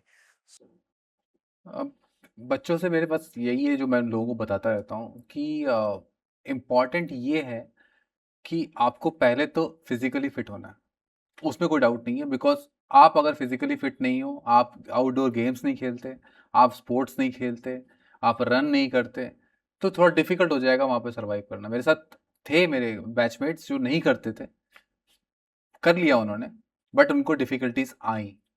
सो पहले तो मैं कहना चाहता हूँ कि हाँ, कुछ ना कुछ स्पोर्ट्स जरूर खेलना है, बिकॉज स्पोर्ट्स आपको सिर्फ फिजिकली फिट नहीं बनाता, वो आपको लीडरशिप सिखाता है, वो आपको एक ग्रुप मैनेज करना सिखाता है, मैनेजमेंट सिखाता है, वो आपको और बहुत सारी क्वालिटीज देता है जो एसएसबी में भी चेक हो रही हैं। सो आपको एक कोऑर्डिनेशन है, टीम मैनेजमेंट है, बहुत सारी चीज़ें हैं। एंड आपको बहुत इंपॉर्टेंटली ये पता होना चाहिए कि फौज में होता क्या है, मतलब आप एयरफोर्स में क्या करने जा रहे हो, आर्मी में क्या करने जा रहे हो। ऐसा नहीं कि आपने बस यूनिफॉर्म सोची और आपने डिसाइड कर लिया कि आपको ये बनना है। आप इस बन के क्या करोगे, आप अगर आपको वो चीज़ करने का मन है तो ही करो, ऐसे ज़बरदस्ती ये नहीं कि आपको अगर चीज़ में इंक्लाइन नहीं हो तो there is no point going in फौज एंड वहां जाके फिर आप अपना परेशान हो रहे हो कि अब मैं बाहर कैसे निकलूं और ये कर रहा हूँ। तो बहुत इंपॉर्टेंट है, आपको पता होना चाहिए कि टारगेट क्या है लाइफ में, और लाइफ में ज़रूरी नहीं है कि एक ही टारगेट हो। जैसे जब मैं फौज की तैयारी कर रहा था तो मैंने मल्टीपल टारगेट रखे थे कि फौज भी एग्जाम दे रहा हूँ, बैंक के भी एग्जाम दे रहा हूँ, इसके भी एग्जाम दे रहा हूँ, उसके भी एग्जाम दे रहा हूँ, तो मुझे पता था कि जिस भी डायरेक्शन में होगा मैं चला जाऊंगा। सपना फौज था, बट अगर किस्मत ने नहीं चाहा और मैं नहीं पहुंच पाया तो कुछ और मेरे पास स्टैंड बाई प्लान है। तो plan A and plan B हमेशा होना चाहिए, और कभी डिसहार्टन नहीं होना है कि अगर मेरा एक रिटर्न क्लियर नहीं हुआ, एक एसएसबी क्लियर नहीं हुआ तो मैं डिसहार्टन हो जाऊं। बिकॉज आपने देखा होगा बड़े बड़े celebrities, APJ Abdul Kalam and Amitabh Bachchan, और ये बड़े बड़े लोगों का एग्जाम्पल दिया जाता है, Madhavan. In fact APJ Abdul Kalam sir first air AFSB में गए थे एसएसबी के लिए, अभी वहां पे बिल्डिंग है उनके नाम से हाँ एसएसबी में, हाँ अब्दुल कलाम ब्लॉक, और जिसके अंदर सारे इंटरव्यू और सीपीएस एग्जाम होता है। तो एक वो दिन था, हाँ उसी बोर्ड ने रिजेक्ट किया था, आज बिल्डिंग है वहां पे आज उनके बिल्डिंग है नाम वहां पे। पे। तो वही आपकी किस्मत आपको कहाँ ले जाएगी वो नहीं है। और फौज का क्या है कि सिलेक्शन के लिए आप कुछ भी आप अलग से अपने अंदर डाल नहीं सकते। वो आपको आपका पोटेंशियल चेक कर रहे हैं। तो जो उनको चाहिए अगर वो उनको मिल जाएगा, और आपको जरूरी नहीं है वो दिखाना है हम्म। कि आप वहां जाके लीडरशिप दिखा नहीं सकते, लीडरशिप आपको शो नहीं कर सकते, इंटेलिजेंस आप शो नहीं कर सकते। वो जो चेक है, जो एग्जाम है, उसमें आप परफॉर्म करोगे। एंड मैंने हमेशा देखा है कि कई बार हम फेक करने की कोशिश करते हैं कि हम है नहीं हमारे अंदर, हम फेक करते हैं। तो उसमें क्या होता है कि हम जब ग्रुप एक्टिविटी हो रही है कि हम खूब चिल्ला रहे होंगे, जब कमांड टास्क होगा तो हम चुप हो जाएंगे। सो आपको अपने आप को, आपके अंदर अगर वो है तो आपको धीरे धीरे उसको वो करना है। और वो जो मैंने बताया था ब्लैकआउट वाला सीन, क्योंकि एक मेरा कोर्समेट ही है, वो 11th एसएसबी में रिकमेंड हुआ, 10 बार नाकामयाब हुआ, 11th टाइम में सक्सेसफुल हुआ। बट इसका मतलब ये नहीं था कि वो उसके अंदर वो क्वालिटीज नहीं थी। इनफैक्ट सर, नंबर हो सकता है मेरे को राइट याद ना हो, but as far as I remember, Batra sir, Paramvir Chakra हैं, ही गॉट रिकमेंडेड इन 10th और 11th एसएसबी, और फिर उन्होंने क्या किया पूरा देश जानता है, राइट। सो ऐसा नहीं है कि if you are not getting recommended so आप ओएलक्यू में लैग कर रहे हो। I think it is that you are not able to show your OLQ सही तरीके से, आपको प्रेजेंट अलग तरीके से करना है, and that is all about guidance. या actually that is the thing, because हो सकता है कहीं ना कहीं आप लैग कर रहे हो, आपकी जो आप कम्युनिकेट कर पा रहे हो या वो क्लियर कम्युनिकेशन ना हो। कई बार लोग मेरे से पूछते हैं कि वहाँ पे इंग्लिश में बात करनी है, हिंदी में बात करनी है। ये बहुत बड़ा इंपॉर्टेंट क्वेश्चन है हमारे जनरेशन, मतलब ये जनरेशन के साथ, कि वहाँ पे मुझे हिंदी में बात करनी, इंग्लिश में बात करनी। सो मेरा पॉइंट ऑफ व्यू उसमें यही है, आप जिस भी लैंग्वेज में बात कर रहे हो आप कम्युनिकेट कर पा रहे हो। अगर कम्युनिकेशन वहां पे कोई फैंसी इंग्लिश का वेट नहीं कर रहा है कि आप आके और ब्रिटिश इंग्लिश बोल दोगे और वो सेलेक्ट कर लेंगे आपको, या अमेरिकन इंग्लिश बोल दोगे वो सेलेक्ट कर लेंगे। वो आप जो बोलना चाहते हो अगर वो आप कम्युनिकेट कर पाते हो प्रॉपरली, तो उनके लिए वो मोर देन इनफ है। आप जिस भी लैंग्वेज में करते हो वहां पे कोई लैंग्वेज बैरियर नहीं है। जो असेसर बैठा है उसको उतनी ही इंग्लिश आती है जितनी उसको हिंदी आती है, ठीक है। वो इवन तमिलियन भी बैठा होगा तो उसको भी इतनी हिंदी आ रही होगी, इतनी इंग्लिश आ रही होगी कि अब कोई भी लैंग्वेज उसका बैकग्राउंड हो, बट उसको उतना, अब हर फौजी ऑफिसर इतना नहीं जानता है। और एक थिंक मैं एक एसएसबी में थे, मेरे साथ थे एक वो, तो उस अटेम्प्ट में हम कॉन्फ्रेंस आउट थे दोनों, बट नेक्स्ट अटेम्प्ट में वो रिकमेंडेड थे, तो तब फोन पे बात हो रही थी, वो बता रहे थे। तो he was from Hisar Haryana. तो उन्होंने कहा नेक्स्ट एसएसबी में वो गए, उन्होंने देखा कि जाट है हरियाणा से, he started talking in Haryanvi.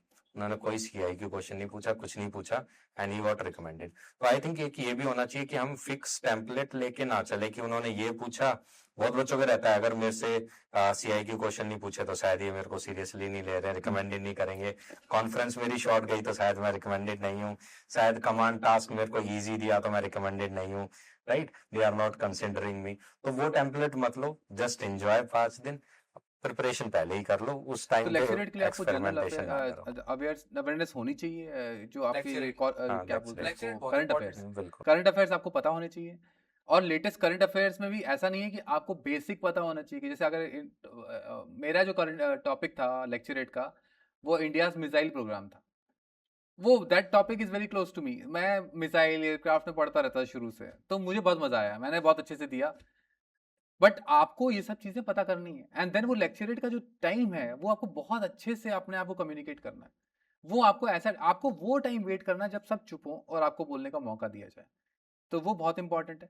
And दूसरा, आप वहां पे जा रहे हो, आपकी मेन प्रिपरेशन जो है वो करंट अफेयर्स, आपका बाकी नॉलेजेस जो आप वहां पे करने जा रहे हो, वो आपको पता होना चाहिए कि मुझे क्या क्या फेस करना पड़ सकता है। अगर आपको वो पता है तो प्रिपेयर्ड हो। आप वहां पे दिखा नहीं सकते कुछ, आप उनको कुछ फेक नहीं कर सकते, क्योंकि वो यही काम कर रहे हैं और आज से नहीं कर रहे हैं, बहुत दिन से कर रहे हैं। जितनी कैंडिडेट की एज है उतना उनका एक्सपीरियंस है अभी। अगर इन लोग को मतलब एस्पिरेंट्स को ये ना पता हो कि कैसे ट्रेनिंग होती है, तो ये साइकोलॉजिस्ट, जीटीओ, इंटरव्यूइंग ऑफिसर पहले डीआईपीआर में ट्रेंड होते हैं, फिर ये जाते हैं ओजेटी पे, ऑन जॉब ट्रेनिंग, जो इनका 3-4 महीने चलता है, और वहां पे भी ये अनफिट भी भेज कर दिया जाता है।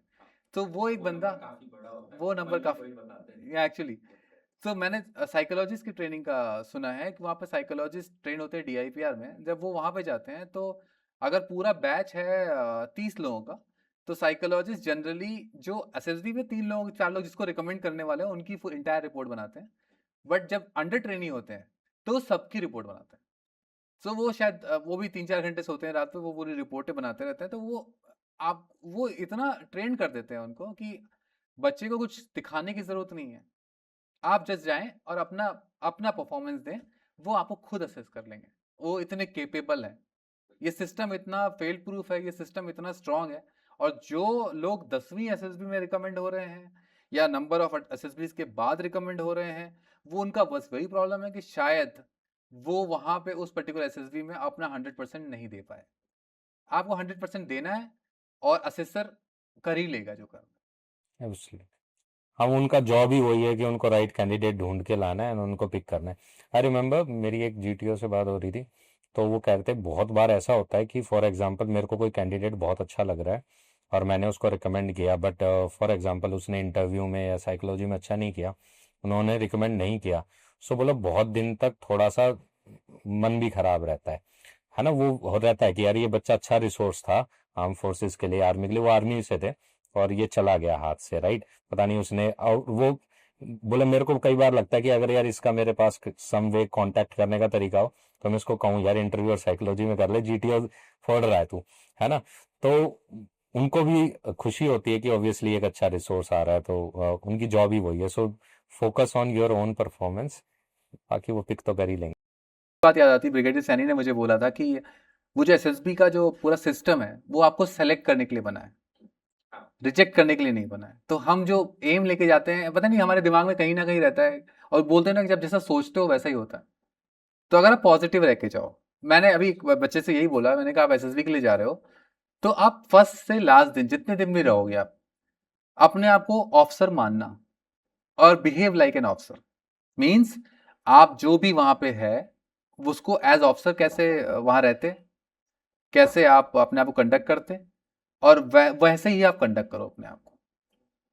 तो बहुत इंपॉर्टेंट है। ऐसा नहीं कि आप रूम में आकर फिर आप सिविलियन बन जा रहे हो, फिर आप जब असेस हो रहे हो तो आप ऑफिसर बन जा रहे हो। तो अपने आप को पूरे होल टाइम में कंडक्ट ऐसे करो। एंड कॉन्फ्रेंस का भी जो सिस्टम बताते हैं कि कई बार कॉन्फ्रेंस बहुत लंबी चलती है, 30 मिनट्स कॉन्फ्रेंस हो रही है, किसी किसी कॉन्फ्रेंस 2 मिनट होती है, किसी की 5 मिनट होती है। तो पब्लिक क्या करती है, किड्स क्या करते हैं, ओपिनियन बना लेते हैं। ओपिनियन क्या होता है कि मेरी कॉन्फ्रेंस इतनी लंबी चली और उसमें जो भी डिस्कस हुआ, I think that is the rejection point. Air force first AFSB का मेरा एक्सपीरियंस है, वहाँ से मैं कॉन्फ्रेंस से, क्योंकि उससे पहले तो आप लाइन में बैठे हो, आपकी बात ही नहीं हो रही हो, बाहर आए तो वहाँ पे आके मेरी कॉन्फ्रेंस शॉर्ट थी और मेरे को लग रहा था that I will sail through it. तो मैंने आके कहा, एक दोस्त थे नॉन, तो मैंने कहा शायद हो जाएगा। He was very close, he was from my college only, क्योंकि AFSB में आपको पता है डेट चूज करने का ऑप्शन मिलता है। तो इंटेंशनली हमने ये साथ में सेलेक्ट किया कि साथ में जाते हैं। तो बाकी के कह रहे हैं यार नहीं तेरी तो कॉन्फ्रेंस बहुत छोटी, होगा ही नहीं। मैंने कहा ये कौन सा लॉजिक है, मैंने सुना है कि ठीक है अगर कॉन्फ्रेंस लंबी जा रही है तो they are discussing border case आप हो सकते हो एंड ऑल दो स्टफ। बोले नहीं यहाँ पे तो परफेक्ट रिकमेंडेशन तो होता नहीं है, सब बॉर्डर केस ही रहते हैं मैक्सिमम, शॉर्ट हुई है तो आप रिकमेंड होगे ही नहीं। तो वो परसेप्शन काफी बार बच्चे बना लेते, जैसे 11 SSB का है कि वो तो इलाहाबाद, कि आपको वो तो रिजेक्शन सेंटर है इलाहाबाद, आप जा रहे हो तो रिजेक्ट ही होगे। मेरे टाइम पे वाराणसी का था, एयरफोर्स केसेस भी वाराणसी बोलते थे बहुत टफ है, सिलेक्शन होता ही नहीं है। सो बहुत चीज़ें जोड़ लेते हैं लोग। आप जैसे मेरा खुद का जो कॉन्फ्रेंस था, जो फाइनल कॉन्फ्रेंस था, वो 2 मिनट का था। मैं अंदर गया एंड पूरा पैनल बैठा हुआ था एंड मेरे से 2-3 ही क्वेश्चन पूछे। पहला तो कुछ वर्कआउट करते हो? सो क्योंकि मैं थोड़ा हैवी वेट दिख रहा था, उनको लगा कि ये वर्कआउट कुछ नहीं करता होगा। एंड दूसरा उन्होंने पूछा कि भाई तुम्हारी हॉबी, तुमने लिखा है cooking, so what you cook. तो उन्होंने 2-3 क्वेश्चन पूछे, बहुत ही हैप्पी नोट पे उन्होंने मुझे वापस भेज दिया। तो मुझे रियलाइज हो गया कि ऐसा तो कॉन्फ्रेंस नहीं हो सकता, कि ये कैसी कॉन्फ्रेंस थी कि मेरे से 2 फालतू के क्वेश्चन पूछे, इररिलेवेंट से क्वेश्चन, और मुझे भेज दिया। सो आई थिंक मैंने तीनों में अच्छा स्कोर किया था। सो मैं अच्छा कर गया था, इसलिए उन्होंने मुझे नहीं पूछा। तो जो कॉन्फ्रेंस के हिसाब से बच्चे ओपिनियन बना लेते हैं, वो बहुत ही प्रॉब्लम है। क्योंकि कई बार क्या होता है, आप ओपिनियन बना लेते हो कि शायद मैंने ये शब्द बोला था और वो शब्द उनको ये उन्होंने समझा और इसलिए मुझे रिजेक्ट कर दिया। और फिर वो उसी पे काम करना शुरू कर देते हैं, rather than developing the entire thing, पूरा पर्सनैलिटी, वो एक पर्टिकुलर चीज पे काम करने लगते हैं। जैसे अभी बहुत इंपॉर्टेंट क्वेश्चन है, आपकी 3 स्ट्रेंथ और 3 वीकनेस बताओ, जो आप पीआईक्यू में लिखते हो। बच्चों का बहुत डर है कि अगर मैं उनको डायरेक्ट वीकनेस बता दूंगा तो मैं रिजेक्ट हो जाऊंगा। उनको लगता है कि मैं अगर वीकनेस बता दूंगा तो मैं रिजेक्ट हो गया। सो अभी मुझे एक बच्चे से बात कर रहा था, उसने ये बोला कि मैं वीकनेस में क्या लिखूं, कि आप मुझे बोल रहे हो कि अपनी वीकनेस खुद बताओ।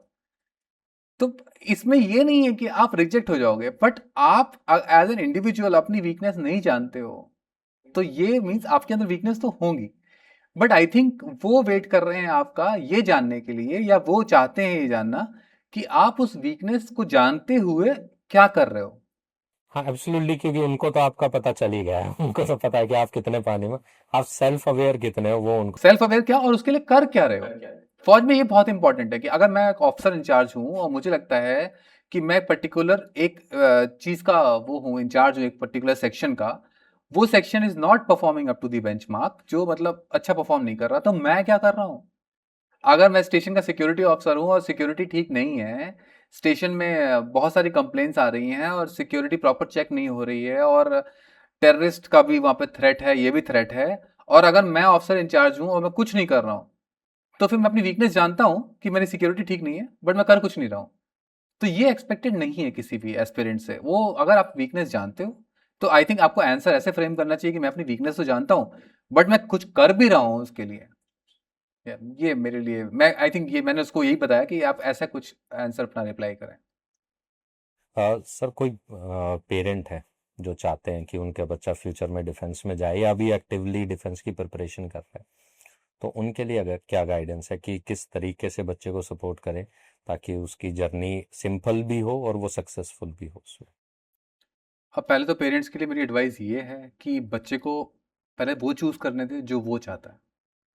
आप शुरू से 10th में उसके पहले मार्क्स के लिए आप उसके पीछे पड़ेंगे कि 10th के मार्क्स ले लो, मार्क्स 12th के मार्क्स, देन आप अपना कुछ उस पर थोपे ना, आप उसको चूज करने दें। उसको ऑप्शंस होने चाहिए कि अगर वो डॉक्टर बनना चाहता है डॉक्टर बने, इंजीनियर बनना चाहता है इंजीनियर बने, फौजी बनना चाहता है फौजी बने। अगर वो फौज की तरफ इंक्लाइंड है तो फौजी बनने के लिए सबसे मेन इंपॉर्टेंट मेरे ख्याल से ये है कि आप उसको पहले तो दुनिया के बारे में जानने दें, अपना करंट अफेयर्स ठीक करने दें, उसको समझाएं पढ़ाएं, उसकी एजुकेशन ऐसी करें, उसको स्पोर्ट्स खेलने दें।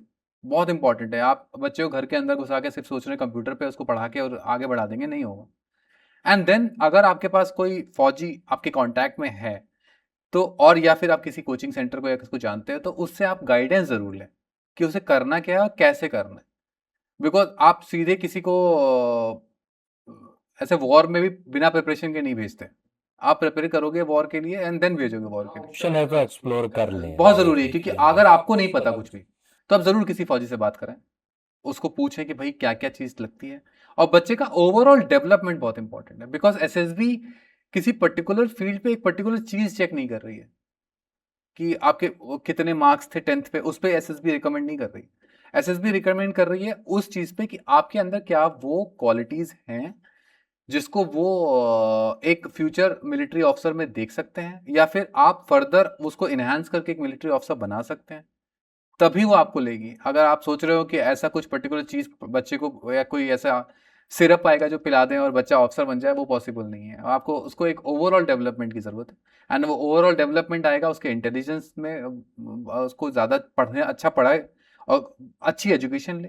दूसरा, स्पोर्ट्स खेले।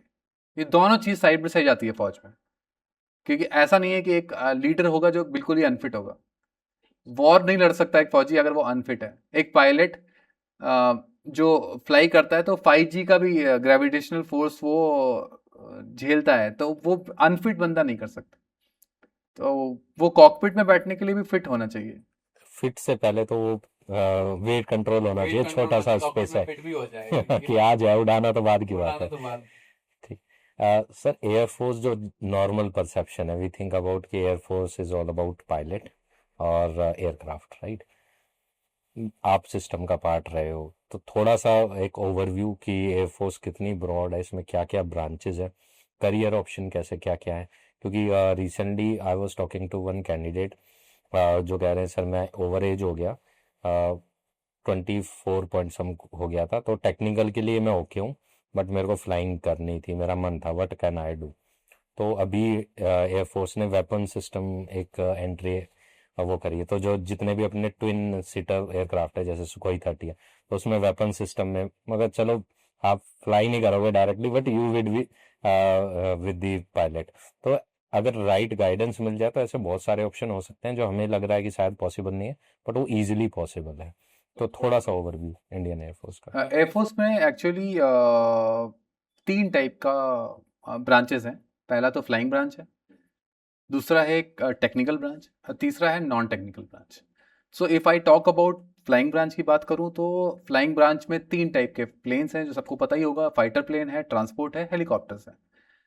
एंड फ्लाइंग ब्रांच के बंदे जो फ्लाइंग के लिए क्वालिफाई नहीं कर पाते, उनमें एक ऑप्शन नेविगेटर का भी है, नेविगेशन में करता है, जो अब उसका एक एडिशनल ब्रांच वेपन सिस्टम आ गया है।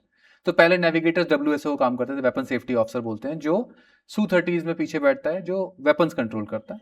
पायलट फ्लाई करता है, वो वेपन्स कंट्रोल करता है। सो ये है रिलेटेड टू फ्लाइंग। टेक्निकल में आता है mechanical related and electronics related. So ये AEM and aeronautical engineer mechanical, aeronautical engineer electronics. So ये 2 ब्रांचेस हैं जो पूरा एयरफोर्स का टेक्निकल सिस्टम कंट्रोल कर रहे हैं। जितना भी मेंटेनेंस रिलेटेड है, fighter related, transport, missile system, ये सारा कम्युनिकेशन, ये सारा हैंडल कर रहे हैं, IT सिस्टम। देन आता है नॉन टेक्निकल्स। नॉन टेक्निकल में आती हैं ब्रांचेस एडमिनिस्ट्रेशन, जिसमें से ही ATC ऑफिसर और फाइटर कंट्रोलर बनते हैं। सो ब्रांच होती है एडमिनिस्ट्रेशन, उसकी सब ब्रांच होती है ATC FC। So officer can be used in administration also and simultaneously ATC और FC। एयर ट्रैफिक कंट्रोलिंग की जो ट्रेनिंग होती है वो हैदराबाद में होती है, और फाइटर कंट्रोलिंग की ट्रेनिंग जो लखनऊ में होती है। इसके बाद आता है लॉजिस्टिक्स ब्रांच, जो सारा जितना भी सप्लाई चेन मैनेजमेंट है एयरफोर्स का वो देखते हैं। उसके बाद एक ब्रांच है अकाउंट्स, जो सारे उसका एक अकाउंट्स ऑफिसर हर स्टेशन में होता है, 1 या 2 depending upon the size of the station. वो सारा अकाउंटिंग मैटर, बजट, ये सारी चीज़ें देखते हैं। देन एजुकेशन ब्रांच आती है, जो जितना भी एजुकेशन रिलेटेड इशू है वो सारा कुछ देखते हैं। सो ये सारी ब्रांचें हैं। साथ में एक मेट्रोलॉजी ब्रांच भी है, जो मौसम का सारा कुछ स्टडी करते हैं, और वो सारा prediction, forecast for fighter flying के लिए, हर तरह की फ्लाइंग के लिए, एंड वॉर के लिए भी देते हैं कि भाई वो मौसम कैसा रहेगा उस दिन, और सारा कुछ। जैसे सर आर्मी में इसके अलावा अपनी 3 सर्विसेज और होती हैं। एक होता है नर्सिस का, एक अपनी मेडिकल कोर है, और एक अपने जैग जो लॉयर्स हैं। तो एयरफोर्स में ये कैसे होते हैं? एयरफोर्स में जो administration, logistic, non technical branch के ऑफिसर्स हैं, अगर वो ड्यू कोर्स में या LLB करके आए हैं, या फिर वो LLB कर लेते हैं during service, so minimum 2 years अपनी पेरेंट ब्रांच में करने के बाद वो जैग में जा सकते हैं। बट उसका भी एग्जाम होता है, फिर ट्रेनिंग होती है। तो उसकी कोई डायरेक्ट एंट्री नहीं डायरेक्ट है? एंट्री नहीं है। आर्मी में डायरेक्ट एंट्री है, बट एयरफोर्स में भी डायरेक्ट एंट्री नहीं है। तो जनरली जो लोग ने अपनी ब्रांच में काम कर रखा है 2 साल, वो जा सकते हैं। एंड फौज उनको एक्चुअली मल्टीपर्पज बना लेती है, उनको वापस उनकी ब्रांच में भी यूज कर सकते हैं जरूरत पड़े तो। और मेडिकल का AFMC है, आर्म फोर्सेस मेडिकल कॉलेज। सो या फिर डायरेक्ट एंट्री भी है एयरफोर्स में। सो मेडिकल का एक्चुअली वो इंटरचेंजेबल ट्राई रहता है। सर्विसेज होता है। उसमें अगर आप हो सकता है आज आप ब्लू यूनिफॉर्म पहने हो और कल आप ग्रीन यूनिफॉर्म पहने मेरे हो। को ये सबसे ज्यादा फैंसी ये लगता है। बहुत ही फैंसी एक्चुअली। सडनली आप कैप्टन से फ्लाइट लेफ्टिनेंट बन जाते हो, फ्लाइट लेफ्टिनेंट से आप नेवी में भी नेवी चले में चले जाओ, जाते हो, तीनों रैंक तीनों रैंक जान लेते हो। तो ये यूनिफॉर्म। अच्छा है। और नर्सिंग का आई थिंक वो सारा सेंट्रलाइज होता है, मिलिट्री नर्सिंग सर्विसेज। सो MNSS सारी वहीं से आती हैं, तो सारा उनका कमीशन, उनकी ट्रेनिंग सारी आई थिंक बैंगलोर में होती है। Okay, sir, thank you for joining, and I think this will gonna help the student because as a officer, क्योंकि जब आपने एडवाइस दी ना कि आप ऑफिसर की तरफ वहाँ 5 दिन जियो, मैं उसका एक्सटेंशन करना चाहता हूँ कि लेट्स प्रिपरेशन को ही आप पूरा बना लो कि मैं ऑफिसर की तरह हूँ। You maintain your self in the preparation phase as the officer, but उसके लिए obviously I need some officer to look, कि मैं देख पाऊँ कि ऑफिसर कैसे होते हैं, and they will see that image in you कि मेरे को कैसा बनना है and how I have to act, और फिर finally they will be able to wear uniform one day. Sir thank you for joining alpha regiment, thank you very much. Thank you for having me here. And मेरा जो message है last में यही होगा मैं ये कहना चाहता हूँ अगर मैं ये कर सकता हूँ तो शायद कोई भी कर सकता है। मैं बहुत ही बेसिक एजुकेशन मिली है, मैं बहुत ही फैंसी स्कूल से नहीं हूँ, बहुत ही बड़े घर से नहीं हूँ। तो एक नॉर्मल सा बच्चा जिसने बचपन में एक सपना देखा था कि उसको ऑफिसर बनना है, और रिसोर्सेज भी बहुत ज़्यादा नहीं थे, नॉलेज भी नहीं थी कि कैसे बनते हैं ऑफिसर, मुझे ये भी नहीं पता था कि किस एंट्री से जाना है, कैसे जाना है।